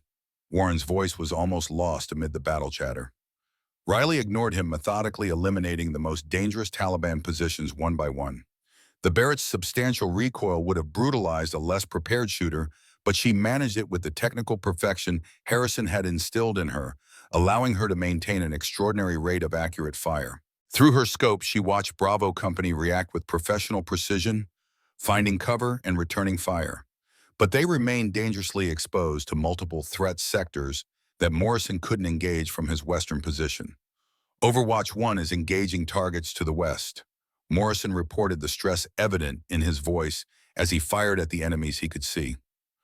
Bravo 1 taking heavy fire from the eastern ridge, Chen's voice called out. Can't suppress. Riley shifted her attention, locating the new threat instantly, Taliban fighters she hadn't previously observed moving into secondary positions. She eliminated them with 3 rapid shots each, finding its target despite the extreme range and deteriorating conditions as gunsmoke began to obscure portions of the battlefield. In the command center, she could imagine Warren and Blackwood watching the unfolding battle through drone footage, seeing what Riley had tried to warn them about, a carefully planned ambush that would have been devastating if not for her unauthorized intervention. Bravo Actual, be advised, RPG team, at your 2 o'clock behind the boulder cluster, she called out, spotting a new threat developing. Rodriguez didn't question the information, immediately directing fire toward the position she'd identified. Bravo 3, suppress that RPG team. For 20 minutes, Riley provided this crucial support, identifying threats beyond Bravo's line of sight, eliminating high-value targets at ranges Morrison couldn't engage, and gradually turning what should have been a massacre into a sustainable defensive position for the Marines. Then a flash of movement caught her attention. A Taliban fighter had separated from the main group, moving laterally along the ridge opposite her position. Through her scope, she watched him raise a set of binoculars scanning the northern heights. He was hunting for her. Riley remained perfectly still, her ghillie suit in careful positioning, making her nearly invisible among the rocks. But the fighter was experienced, methodically searching likely sniper hides with professional patience. When his binoculars paused, focusing directly on her position, Riley knew she'd been compromised. Seconds later, he raised a radio to his mouth, undoubtedly reporting her location to remaining Taliban elements. She eliminated him with her next shot, but the damage was done. Within moments, sporadic fire began impacting around her position as enemy fighters attempted to suppress the devastating sniper that had unraveled their ambush. Riley calmly collected her range cards and prepared to move.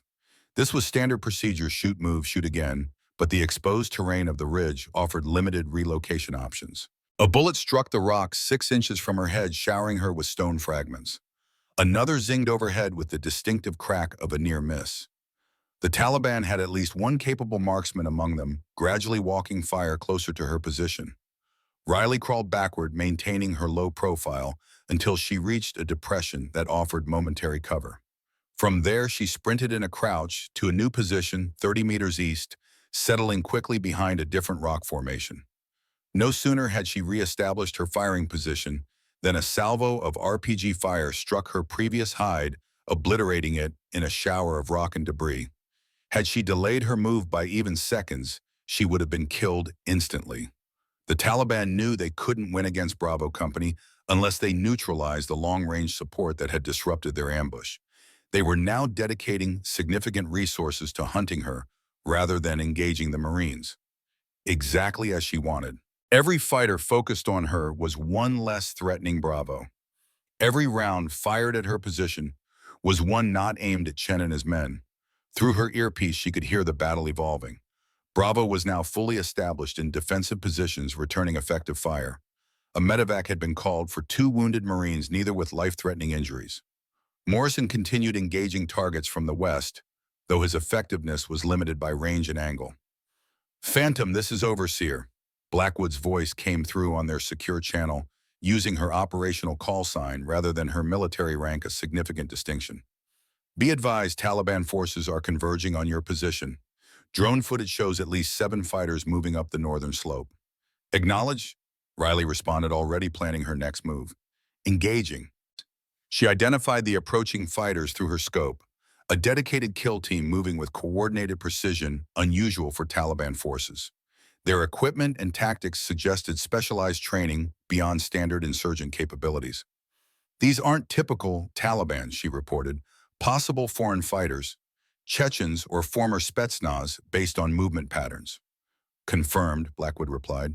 "Intelligence suggests Russian mercenary advisors have been training elite Taliban units in counter-sniper operations." Riley allowed herself a grim smile. Let's see how well they learned. She engaged the approaching team, methodically forcing them into cover and disrupting their coordinated advance. But they were skilled, using micro-terrain features for protection and laying down suppressive fire to cover each other's movement.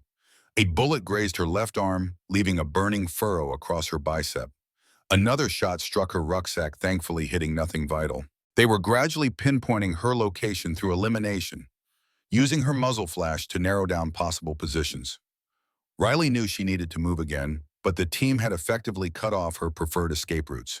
She was being boxed in with professional precision. "Overseer, my position is becoming untenable.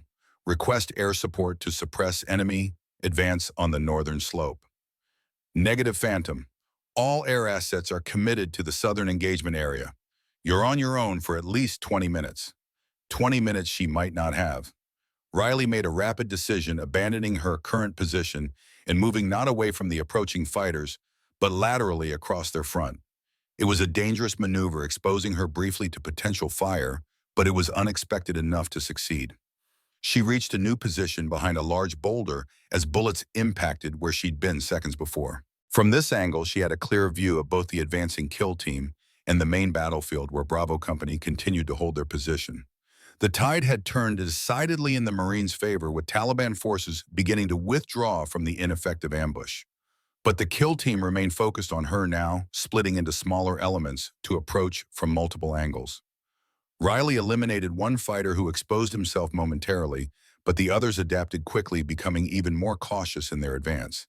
In her earpiece, she heard Morrison's voice on the main channel. "Taking fire from the eastern ridge, I'm hit." "How bad?" Rodriguez demanded. "Through and through left shoulder. I can still operate, but accuracy is compromised." Riley keyed her radio. "Overwatch 2 engaging eastern ridge targets." From her elevated position, she could see what Morrison couldn't: four Taliban fighters establishing a heavy machine gun position on the eastern heights that would have devastating fields of fire on Bravo's position. The Barrett roared again, eliminating the machine gun team with ruthless efficiency despite the extreme range and deteriorating shooting conditions. The morning heat was now creating significant mirage effects that complicated long-distance shooting, requiring ever more precise calculations for each shot. Warren's voice finally came through the command channel. "Bravo Actual, be advised, extraction helicopters are inbound. ETA 15 minutes. Establish landing zone at your position." "Roger, command. Establishing LZ now." Riley checked her remaining ammunition. 14 rounds, enough if used judiciously, but the approaching kill team was still her most immediate concern. They had paused their advance, apparently reassessing after losing another fighter to her precision fire. Then she saw why. Through her scope, she observed one fighter assembling what appeared to be a launcher, not the usual RPG, but something more sophisticated. Overseer enemy has deployed what looks like a Cornet anti-tank guided missile system, likely targeting the extraction helicopters. "Can you neutralize?" Riley calculated the shot 600 meters with complex crosswinds and significant mirage. Beyond the effective range of most snipers, but within the capabilities of the Barrett in skilled hands. "Attempting now." She steadied her breathing, finding the perfect stillness amid the chaos of battle. The Barrett's crosshairs settled on the missile operator as he prepared the system for firing. Inhale, hold. Exhale halfway, hold again. The rifle thundered, its massive recoil controlled by perfect body position rather than raw strength.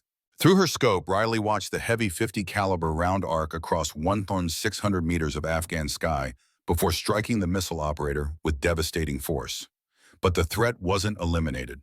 A second fighter immediately moved to take the fallen operator's position, reaching for the missile controls. Riley chambered another round and fired again, dropping the second fighter before he could complete the takeover. A third fighter, more cautious now, crawled toward the system from a different angle.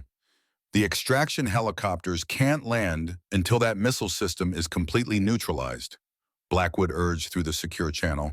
"One shot could down a Chinook with 40 Marines aboard." Riley understood the stakes perfectly.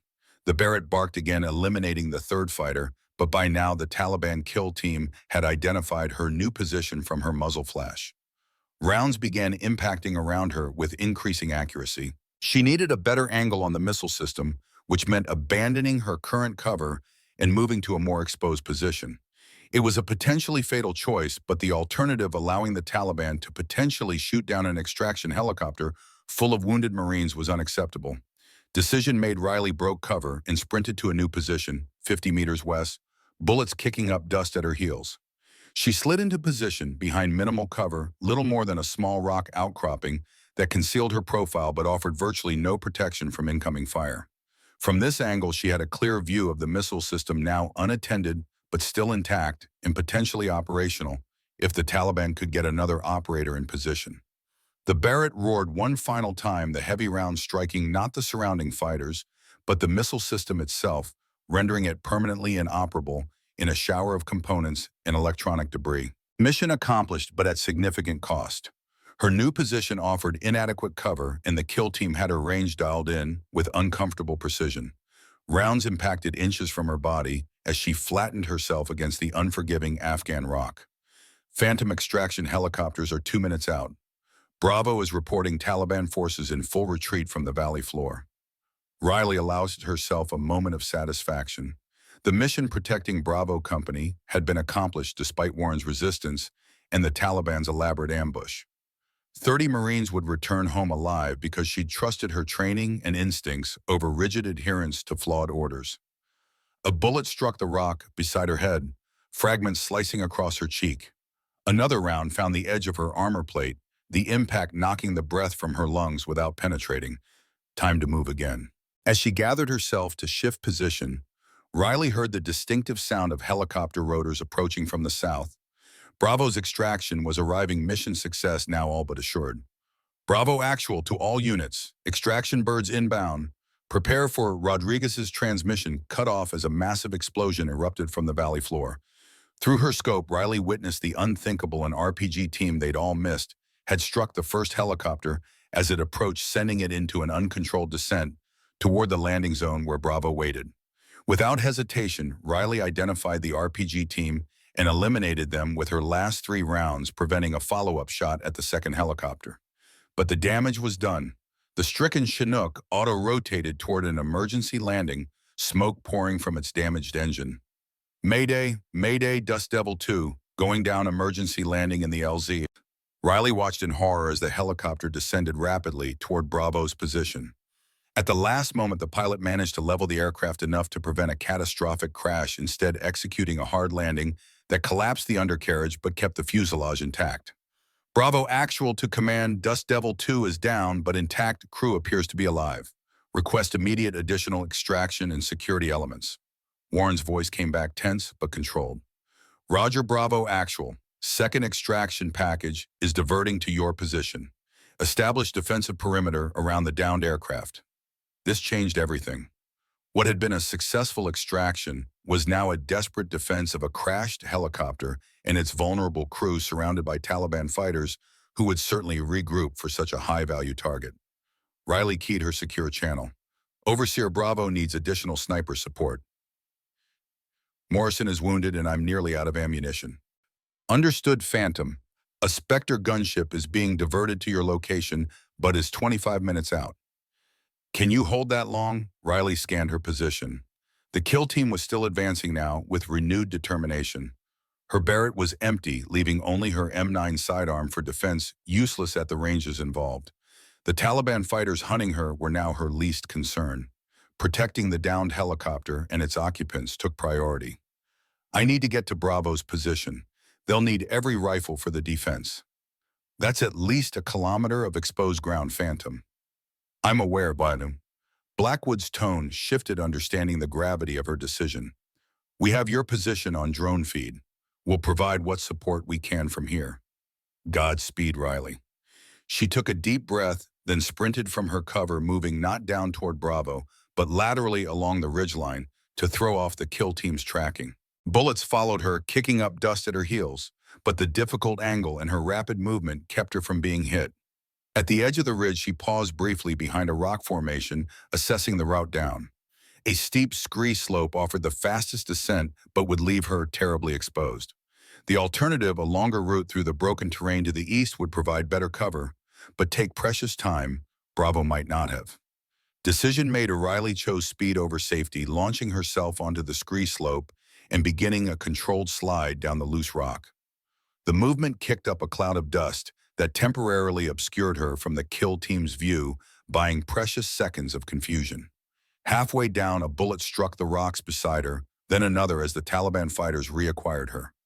She zigzagged as much as the treacherous slope allowed, using micro-terrain features for momentary cover, never stopping long enough to present a stable target. Through her earpiece, she heard Bravo's frantic communications as they established defensive positions around the downed helicopter. Chen's voice cut through the chatter, calm but urgent. Bravo 3 needs additional ammunition. We're running low on the eastern perimeter. Bravo 1 sending 2 magazines your way, another voice responded. Riley reached the bottom of the slope and paused momentarily behind a large boulder, checking her surroundings. The valley floor offered little natural cover for the remaining 600 meters to Bravo's position.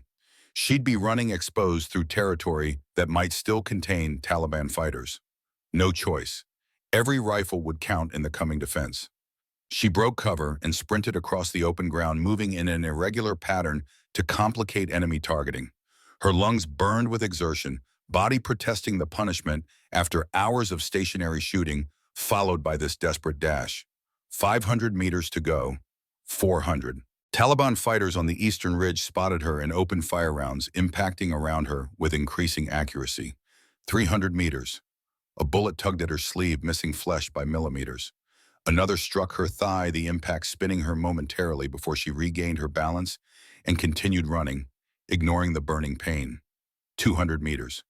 Bravo's defensive position came into clear view, Marines in a circular formation around the downed helicopter, facing outward with weapons ready. Some had spotted her approach, covering her with suppressive fire against the Taliban shooters. 100 meters, almost there. A final burst of speed brought her to Bravo's perimeter, where Chen's squad pulled her into cover behind sandbag positions they'd rapidly established. Staff Sergeant Calloway, Chen greeted her, eyes widening at the blood soaking her pant leg. You're hit. Through and through, I'll live. Riley accepted a field dressing from a nearby corpsman, applying it to her thigh as she assessed the defensive setup. Status: 4 crew from the helicopter, all alive, but the pilots badly injured. 2 of our men wounded in the landing. We're establishing a 360-degree perimeter, but ammunition is becoming an issue. Second extraction is 15 minutes out. Riley nodded, completing the hasty bandage. Where do you need me? Chen pointed to the eastern sector. That ridge has the best firing positions overlooking our location. We need someone who can keep their heads down until extraction arrives. Riley accepted a spare M4 and magazines from one of Chen's men and moved to the indicated position. The familiar weight of the rifle was reassuring after the desperate run across open ground. As she settled into position, Captain Rodriguez approached, his face streaked with dust and sweat. Hell of a thing you did up there, Sergeant, he said quietly. Morrison says he counted at least 16 confirmed kills from your position, most beyond his effective range. Just doing my job, sir. Rodriguez nodded, understanding the understatement. Warren's on the radio demanding to know if you made it to our position. Riley raised an eyebrow. Concerned about my welfare, in a manner of speaking. Rodriguez's expression was unreadable. I told him we had more pressing concerns than his administrative issues. I appreciate that, sir. Thank me by keeping those bastards off our backs until the birds arrive. He moved away to check other sectors, leaving Riley to her work. For the next 12 minutes, she engaged Taliban fighters, attempting to set up firing positions on the eastern ridge, her accuracy with the M4 not matching her work with the Barrett, but still effective enough to keep enemy heads down. The second extraction package arrived precisely on schedule 2, massive Chinooks, escorted by a pair of Apache attack helicopters that immediately began engaging Taliban positions around the perimeter. As Bravo began loading wounded onto the first helicopter, Riley maintained her firing position, providing cover for the vulnerable Marines during the critical extraction phase. Only when the last wounded Marine had been loaded did she fall back to the landing zone, boarding the second Chinook, with Chen's squad as covering fire from the Apaches kept the Taliban at bay. As the helicopter lifted off, Riley caught a final glimpse of the battlefield, the crashed Chinook, the scattered bodies of Taliban fighters, the valley that should have been a killing ground for Bravo Company, transformed instead into another footnote in America's longest war. Beside her, Chen checked his own minor wounds as the helicopter gained altitude. You saved a lot of lives today, he said simply. Riley nodded, too exhausted for words. The adrenaline that had carried her through the desperate dash across open ground was fading, leaving behind the pain of her injuries and the bone-deep fatigue of extended combat operations. As they flew back toward FOB Hammer, she closed her eyes briefly, thinking of her grandfather and mother, generations of Hayes family members who had made similar choices in different wars. The burden and the honor of being the one who stood between good people and those who would harm them. Regardless of what awaited her at the base, Warren's anger, potential, disciplinary action, perhaps even the end of her career, she had upheld that legacy today. Nothing could take that away. The helicopter banked toward home, carrying 32 Marines who would live to fight another day, or better yet, return to families who loved them. Like the photo Chen had shown her. A wife, a baby daughter named Jin. Some prices were worth paying, some choices made themselves. In the final calculation, duty was never to a rank or a rule book. It was to the people beside you and the principles that defined you. Riley Calloway had honored both today. Whatever came next, she could face it knowing that simple truth. FOB Hammer's medical unit worked with practiced efficiency as the helicopters touched down. Medics swarmed the wounded, triaging injuries and prioritizing treatment. The downed Chinook's pilot, a young Warren officer with a crushed leg and severe internal bleeding, received immediate attention.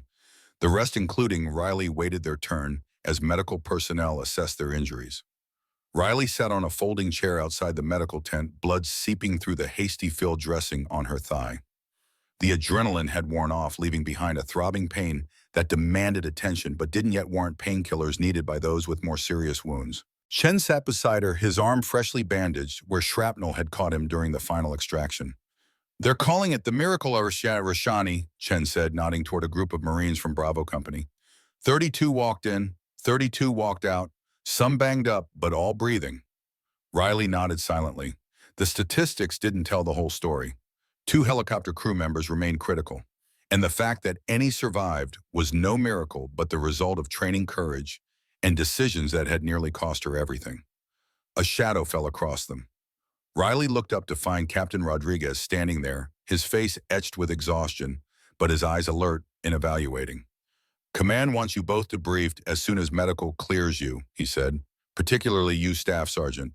Lieutenant Colonel Warren has some pointed questions about your actions today." "I'm sure he does, sir." Rodriguez glanced around to ensure they weren't overheard, then lowered his voice. "For what it's worth, my report will reflect that your actions saved my entire company. Whatever administrative issues arise from your decisions, you need to know that every Marine in Bravo owes you their life." "Thank you, sir." "Don't thank me yet. Warren's furious. He's been in with General Blackwood for the past hour, and from what I hear, they're not exchanging Christmas cards." Riley absorbed this information with outward calm, though internally she recognized the brewing storm. Today's events had forced a confrontation between two philosophies of warfare: Warren's rigid adherence to chain of command versus Blackwood's results-oriented approach that valued lives over regulations. A medic approached, indicating it was finally Riley's turn for treatment. She limped into the medical tent, where a harried doctor quickly cleaned and properly bandaged her thigh wound. "Through and through missed major blood vessels and bone," he reported clinically. "You're lucky, Staff Sergeant. An inch to the right and you'd have bled out before reaching base." "Not luck, Doc. Bad aim on their part." The doctor almost smiled. "I'm putting you on restricted duty for a week. The wound needs time to begin healing properly. I have a debrief to attend first." "They can wait an hour. You need antibiotics, and those filthy clothes need changing." "Doctor's orders." Riley nodded, accepting the medical authority even as she prepared for the more difficult confrontation to come.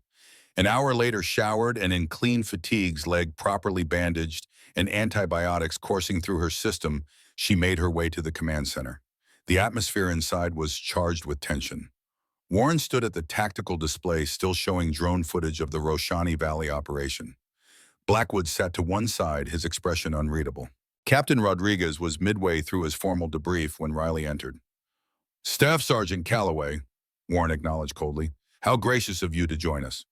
"Medical hold, sir. Doctor's orders." "Indeed." Warren's tone suggested skepticism. "Captain Rodriguez was just explaining how your unauthorized firing from an unauthorized position somehow justifies direct insubordination during combat operations." Rodriguez stiffened but maintained his professional demeanor. "As I was saying, sir, the Taliban ambush was precisely where Staff Sergeant Calloway predicted. Had Bravo Company continued on our original course without her intervention, casualties would have been severe, possibly total. That's speculation. With respect, sir, it's assessment based on battlefield evidence. The enemy had established interlocking fields of fire covering our approach. They had crew-served weapons positioned to eliminate any retreat, and they had Mullah Zakir personally overseeing the operation." Zakir. This detail clearly caught Warren by surprise. "You're certain?" "Confirmed through drone footage and personal observation," Rodriguez replied. "Staff Sergeant Calloway eliminated him with her first shot, disrupting their entire command structure." Warren turned to Riley, reassessment visible in his eyes despite his continued anger.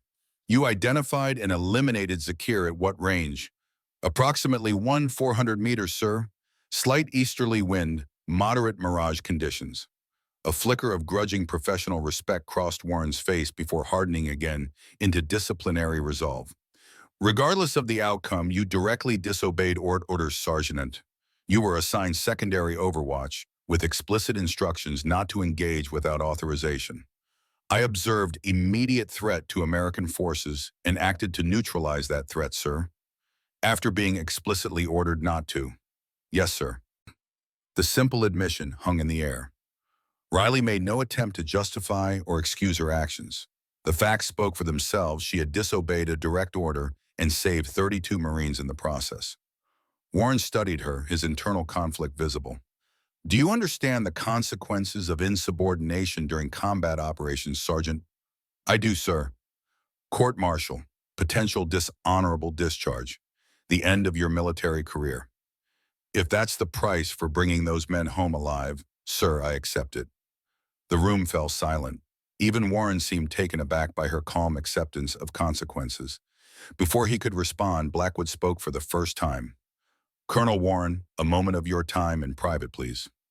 Warren hesitated, then nodded curtly. Captain Rodriguez continued debriefing Staff Sergeant Calloway. Record all details of her actions for the official report. The two senior officers moved to Warren's private office, leaving Riley and Rodriguez alone with the tactical displays still showing the aftermath of the morning's battle. That could have gone worse, Rodriguez observed quietly. The day's not over yet. Blackwood seems to have your back. Riley said nothing, her expression carefully neutral. Her relationship with Blackwood remained classified, the full extent of Ghost Shot's operations, unknown even to senior field commanders like Rodriguez. They continued the formal debrief, Rodriguez recording every detail of Riley's observations and actions throughout the operation. The captain's questions were thorough but respectful, acknowledging the technical expertise demonstrated by her long-range shooting, while avoiding any mention of the chain of command violations that Warren would undoubtedly emphasize. 30 minutes later, Warren and Blackwood returned. Something had changed in the colonel's demeanor. The raw anger had subsided, replaced by a complex mix of emotions that Riley couldn't fully decipher. Captain Rodriguez, you're dismissed. Please complete your after-action report by Euro 800 tomorrow. Yes, sir. Rodriguez departed with a final glance at Riley, a subtle nod conveying support. When the door closed behind him, Warren turned to face Riley directly. Staff Sergeant Calloway, your actions today present me with a difficult situation. You violated direct orders and proper operational protocol. Yes, sir.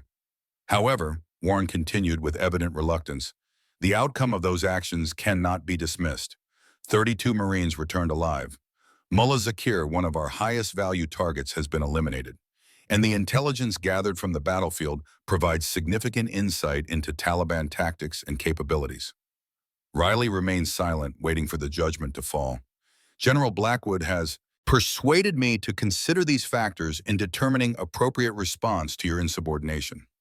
Blackwood's weathered face revealed nothing, but his eyes held the satisfaction of a strategic victory hard won. Furthermore, Warren added, classified details regarding your operational status have been shared with me that contextualizes your actions within a specialized framework. Riley understood immediately. Warren had finally been fully briefed on Ghost Shot and her role within it, information that had been withheld during their 8 years of intermittent conflict. Therefore, Warren concluded, no formal charges will be filed regarding today's events. However, this incident will be noted in your file as a formal reprimand for failure to follow established chain of command. It was a face-saving compromise, acknowledging the technical violation while avoiding any substantive punishment. Riley accepted it with a simple, understood, sir. You're confined to base for the duration of your medical recovery. We'll revisit your operational status in 1 week. Warren's tone suggested the conversation was finished, but he hesitated, then added, and Staff Sergeant, while I cannot condone your methods, I appreciate the outcome.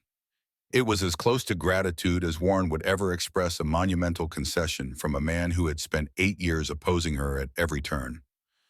Thank you, sir. After Warren departed, Blackwood remained studying Riley with the evaluating gaze of a mentor, assessing a protege's progress. You exceeded even my expectations today, he said finally. 16 confirmed kills at extreme range under deteriorating conditions while maintaining tactical awareness of the entire battlefield. Just doing what I was trained to do, sir. Your grandfather would be proud. Your mother, too. Blackwood's expression softened. I promised Harrison I'd look after you. Sometimes that meant letting you face the consequences of hard choices. Like today. Like today. Blackwood nodded. Warren needed to see for himself what Ghost Shot operators can accomplish when freed from conventional constraints. Sometimes the most powerful lessons come from direct experience rather than theoretical briefings. He still doesn't approve. He doesn't need to approve. He just needs to understand. Blackwood stood. Rest. Recover. We'll talk more when you're stronger. As he turned to leave, Riley asked the question that had burned within her since her conversation with Blackwood before the mission. "Sir, what really happened with my mother in Nicaragua?" Blackwood paused, his shoulders tensing visibly. He turned back, his eyes holding the weight of decades-old pain. "You've earned that truth," he acknowledged quietly. "When you're discharged from medical, come to my quarters. It's time you knew the full story." 3 days passed before Riley was cleared to move freely around the base, her leg wound showing good initial healing. During that time, something remarkable happened. The Marines of Bravo Company began visiting her quarters in small groups, each bringing their own way of expressing gratitude. Sergeant Chen arrived first, carrying a crude medal fashioned from a spent .50 caliber casing recovered from her position on the ridge. "From all of us," he said, simply placing it on her desk. "For extraordinary marksmanship in the face of extraordinary stupidity." The stupidity, reference to Warren's orders, went unacknowledged but understood. Others brought small tokens, unit patches, challenge coins, handwritten notes. One private arrived with a charcoal sketch showing the Barrett's muzzle flash, illuminating the valley from the northern ridge, an artistic interpretation of the moment Riley had changed the course of battle. Even Staff Sergeant Morrison visited his arm in a sling from his shoulder wound. "I couldn't have made those shots," he admitted without preamble. "Not at that distance, not under those conditions." "You held the western ridge," Riley responded, acknowledging his contribution. "Kept them from flanking Bravo's position, after you'd already eliminated their command structure and primary firing positions." Morrison shook his head. "I've been shooting competitively since I was 14. Thought I was hot shit with a rifle. Then I watched drone footage of you dropping tangos at ranges I wouldn't even attempt. Different training, different weapon, different league entirely." Morrison extended his good hand. "I'll be studying that footage for years, trying to figure out how you managed it. In the meantime, I owe you a beer. Several, actually." The steady stream of visitors reinforced what Riley had always known, but Warren had never accepted a soldier's respect wasn't determined by rank or protocol, but by actions under fire. She had earned something far more valuable than administrative approval. On the evening of the third day, Riley made her way to Blackwood's quarters, finally strong enough to hear the truth about her mother's fate in Nicaragua. The General's private accommodations were Spartan, but included a small sitting area where 2 glasses and a bottle of bourbon waited on a simple table. "Your grandfather's favorite," Blackwood said, pouring 2 fingers into each glass. "Seemed appropriate for the occasion." Riley accepted the glass but didn't drink immediately. "You knew him well." "Since Korea, we served in the same unit before either of us became involved in special operations." Blackwood settled into his chair with the careful movements of an aging warrior whose body carried the accumulated damage of decades of service. "Harrison Hayes taught me more about precision shooting in 2 months than the Army taught me in 2 years. He was a good teacher, the best, and he raised an extraordinary daughter." Blackwood's eyes took on the distant look of a man revisiting painful memories. "Your mother, Catherine, was the finest operator ghost shot ever produced. 23 confirmed eliminations across 7 countries, each one changing the course of regional conflicts in America's favor."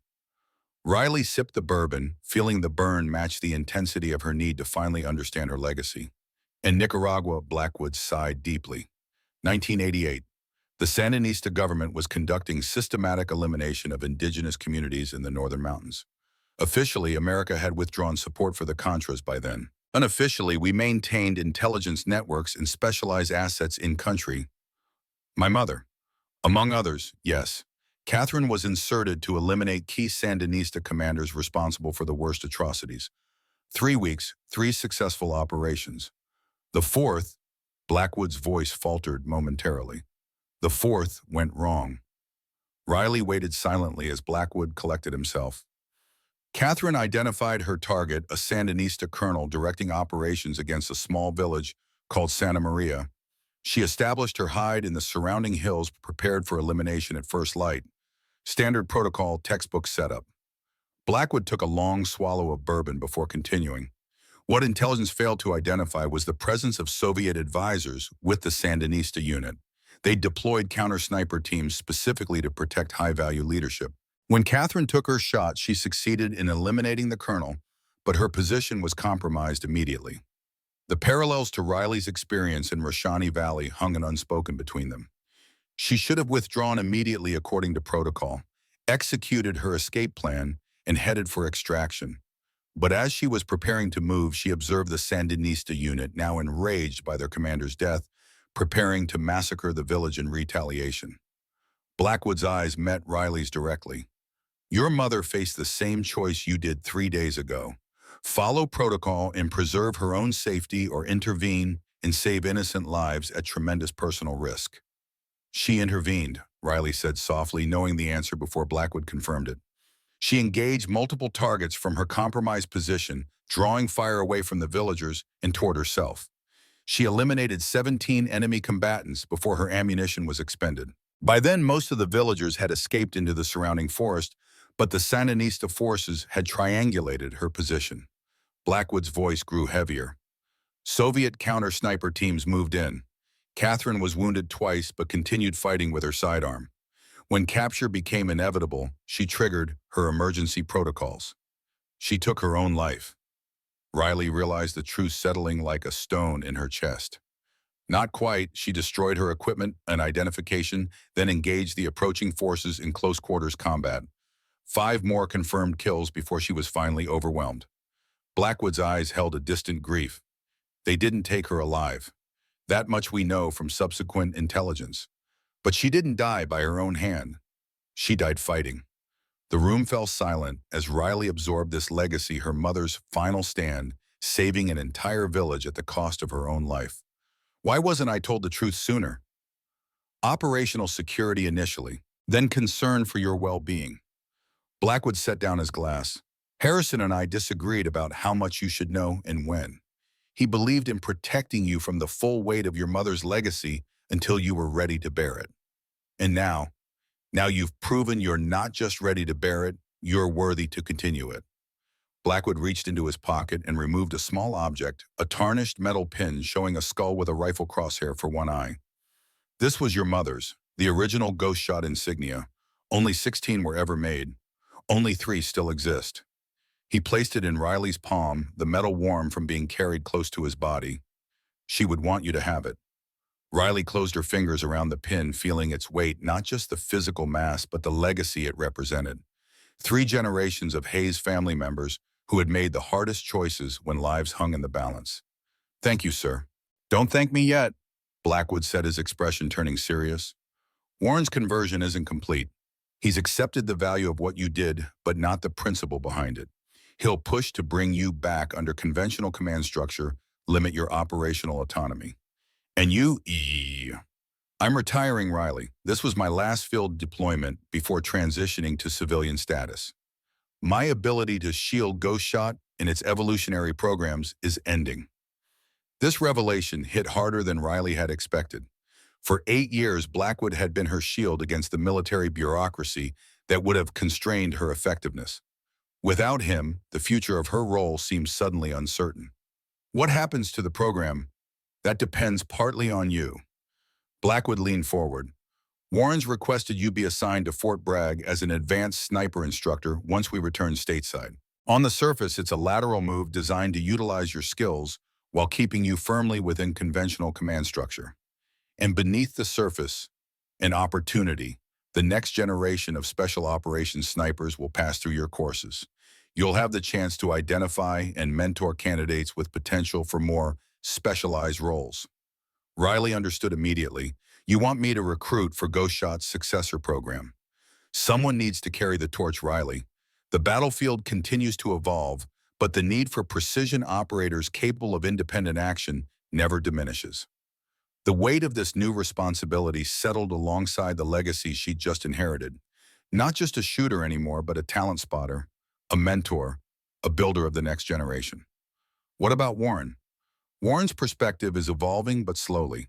What happened at Rashani Valley shook his fundamental assumptions. For the first time, he witnessed firsthand what happens when exceptional operators are freed from conventional constraints. Blackwood's expression turned thoughtful. There's more to his resistance than professional disagreement, you know? His wife, Riley nodded. You mentioned she died in Somalia. Sarah Warren was more than just his wife. She was one of the first female combat medics deployed with the Ranger units. Exceptionally skilled, utterly fearless. During the Battle of Mogadishu, she left the relative safety of the convoy to reach wounded Rangers pinned down by militia fire. Understanding dawned in Riley's eyes. She was killed trying to save them, directly contradicting orders to remain with the convoy. Sound familiar? Blackwood's gaze was knowing. Warren didn't oppose your combat role because he thinks women are inherently less capable. He opposed it because he's seen what happens when exceptional women place duty above safety. He was trying to protect me. The realization shifted Riley's understanding of their 8-year conflict. In his own rigid way, yes, Warren lost everything when Sarah died. In you, he sees the same exceptional competence, the same willingness to place mission above self-preservation. It terrifies him. Riley absorbed this new perspective on her long-standing adversary. Does he know you've told me this? We discussed it. After Roshani Valley, certain truths needed airing. Blackwood stood, signaling the conversation was nearing its end. Give him time, Riley. Men like Warren don't change overnight, but they can change. 1 week after the Battle of Roshani Valley, Riley stood beside the airstrip as wounded Marines were loaded onto a C-17 for transport back to Germany and eventually home. Her leg wound, while still healing, allowed her to move with only a slight limp, a small price for survival when so many conflicts had cost others everything. Chen approached his arm, still bandaged, but healing well. Heading stateside next week. Orders came through this morning. Fort Bragg Advanced Sniper Instructor. Good assignment. You'll terrorize a whole new generation of shooters. That's the plan. They stood in comfortable silence, watching the medical teams secure the more seriously wounded for the long flight home. Among them was Morrison, whose shoulder wound had developed complications requiring specialized treatment. They're calling it the miracle at Roshani Valley back home, Chen said. News reports are filtering out. Classified details redacted, of course, but the basic story is getting traction. Elite female sniper saves Marine Company from Taliban ambush. Riley frowned. I don't need the attention. Maybe not, but the Corps needs the story. Recruitment is down. Stories like yours inspire the next generation. Chen glanced at her. Besides, no one's using your name. You're just the female sniper in all the reports. Your ghost status remains intact. Isham, a familiar voice, interrupted their conversation. Staff Sergeant Calloway. They turned to find Warren approaching, his uniform impeccable despite the dusty airfield conditions. Sir, both Riley and Chen came to attention. At ease. Sergeant Chen, would you excuse us? Chen nodded and moved away, leaving Riley alone with the man who had opposed her at every turn for 8 years. Your transfer paperwork is complete, Warren said without preamble. You report to Fort Bragg on the 15th. Yes, sir. Warren seemed to struggle with his next words. Blackwood tells me you're aware of Sarah. Yes, sir. I'm sorry for your loss. Warren nodded, his expression softening almost imperceptibly. I saw a lot of her in you from the beginning. Not physically, but in your determination. Your unwillingness to accept limitations. His gaze shifted to the wounded being loaded onto the transport. And in your willingness to place yourself at risk for others. That's the job, sir. For some, perhaps, but not all. Warren's straightened professional demeanor reasserting itself. Your new commanding officer at Bragg is Colonel Harrington. I've known him for 20 years. He's a good man, but traditional in his thinking. He'll need time to understand your unique capabilities. Riley recognized the implicit advice. I'll be patient, sir. See that you are. Warren extended his hand, a gesture so unexpected that Riley hesitated before accepting it. The Marines you saved will remember you forever, Staff Sergeant, as will I. The handshake was brief but significant, an acknowledgement between adversaries who had finally found common ground, however tentative. As Warren walked away, Riley turned to watch the C-17's engines beginning their startup sequence. The massive aircraft would carry wounded Americans home to families waiting anxiously for their return. Men who might never have seen American soil again, if not for a single decision made on a rocky Afghan ridge. A presence at her side drew her attention. Blackwood had appeared silently, his eyes also on the departing aircraft. Worth it? He asked quietly. Riley touched the pocket where her mother's ghost shot pin now resided. Always. You have earned a rare distinction, Riley, one that few ever achieve. Sir, you've changed a good man's mind. Blackwood nodded toward Warren's retreating figure. 8 years of resistance overcome by a single morning of irrefutable evidence. Not completely overcome. No, but the process has begun. That's how change happens, not all at once, but in increments, each step building on the last. Blackwood's weathered face showed rare satisfaction. Warren has requested full briefing on Ghost Shot's operational history. He wants to understand the program that shaped you. What will you tell him? Everything. The successes, the failures, the hard lessons learned over decades. Blackwood turned to face her directly, including the truth about your mother. He needs to understand that Sarah wasn't an anomaly, that exceptional women have been making the same choices in combat for generations and largely invisible to conventional military history. The C-17's engines roared to full power, drowning out conversation momentarily. As the massive aircraft began taxiing toward the runway, Riley considered this new chapter opening before her. Not just a continuation of her operational career, but the beginning of something larger, a chance to shape the next generation of operators who would carry forward Ghost Shot's legacy under whatever new designation the Pentagon assigned. One more thing, Blackwood said as the aircraft noise subsided. Drone footage analysis confirms something remarkable about your shooting in Roshani Valley. Your longest confirmed elimination was measured at 1,687 meters. Uda Riley processed this information with professional interest. Atmospheric conditions were unusually favorable. Nevertheless, it stands as the longest confirmed combat sniper elimination by any American shooter. Ever. Blackwood's eyes held quiet pride. Your grandfather held the previous unofficial record from Korea. Seems the Hayes family talent for reaching out and touching someone continues to evolve. The C-17 lifted off carrying wounded Americans homeward.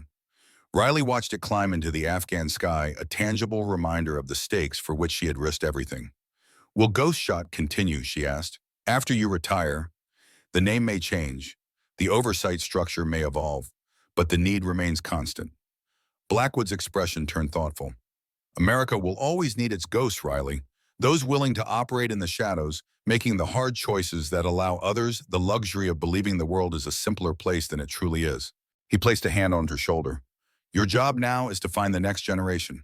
Identify them, mentor them, prepare them for burdens few can carry but someone must bear. Riley nodded, accepting this new mission with the same determination that had defined her career. I won't let them forget what Ghost Shot stood for. I know you won't. Blackwood's hand fell away. Your mother would be proud of the woman you've become. So would Harrison.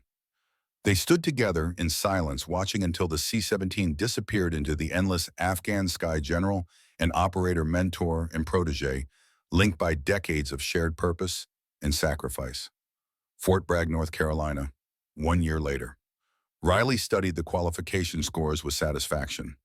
The current class of advanced sniper candidates had performed exceptionally well, particularly the 3 she had privately marked for potential Ghost Shot recruitment.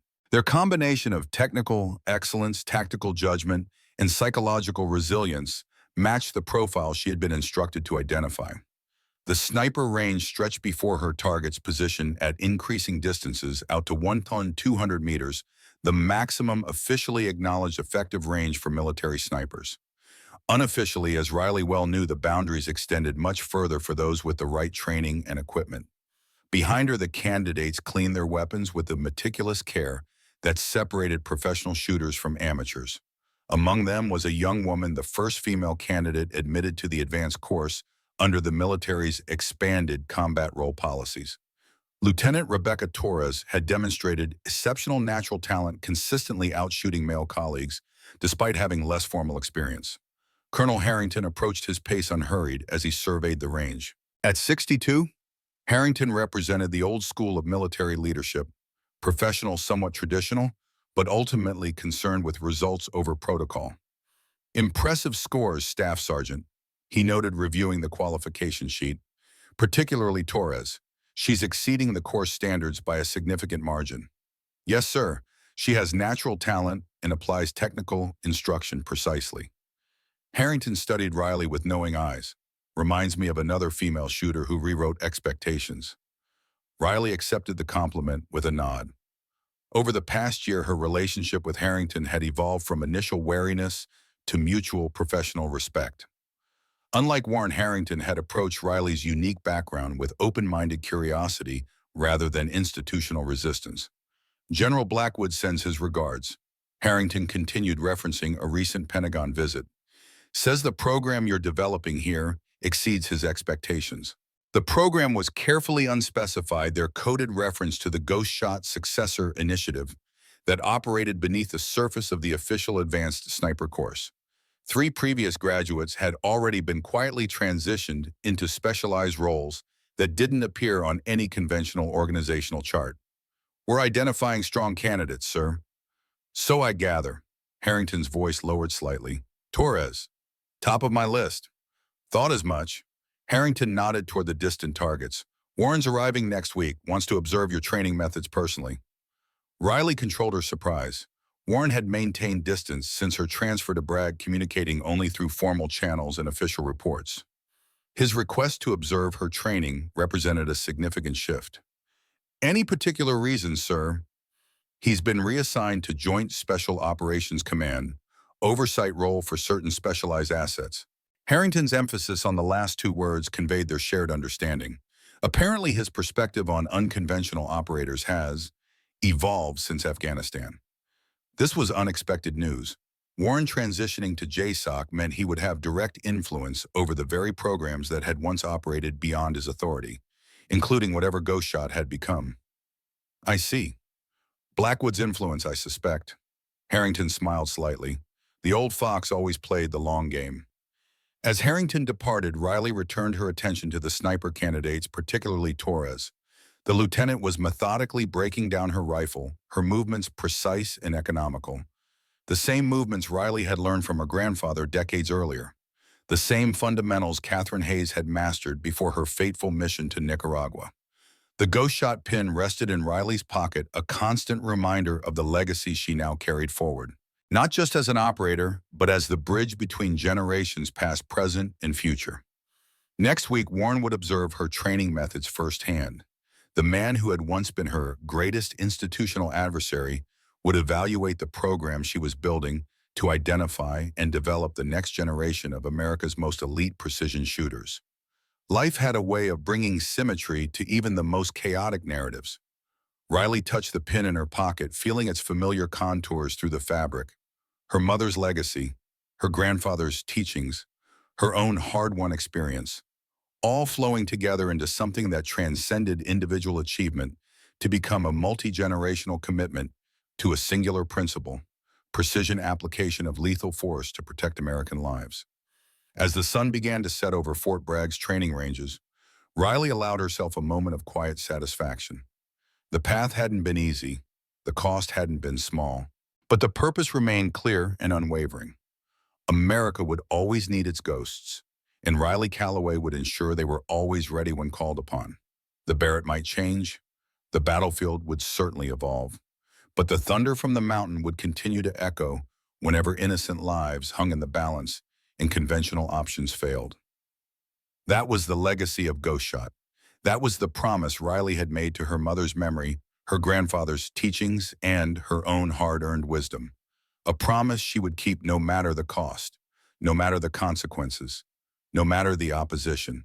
Just as she had on that Afghan ridge when 32 Marines walked into a trap that would have claimed them all, if not for a single decision made by a woman who understood that sometimes the hardest choices are also the most necessary ones. Sometimes the echo of a single shot reverberates far beyond the battlefield, changing not just the course of a firefight, but the direction of lives, institutions, and even nations. Sometimes when the Barrett thunders from the mountain and history itself pauses to listen. And sometimes in that moment of perfect stillness between heartbeats as crosshairs settle and finger meets trigger, the ghosts of the past stand watch alongside the warriors of the present, a continuous chain of guardians stretching back through generations of American conflict. Silent, vigilant, precise, Ghost Shot.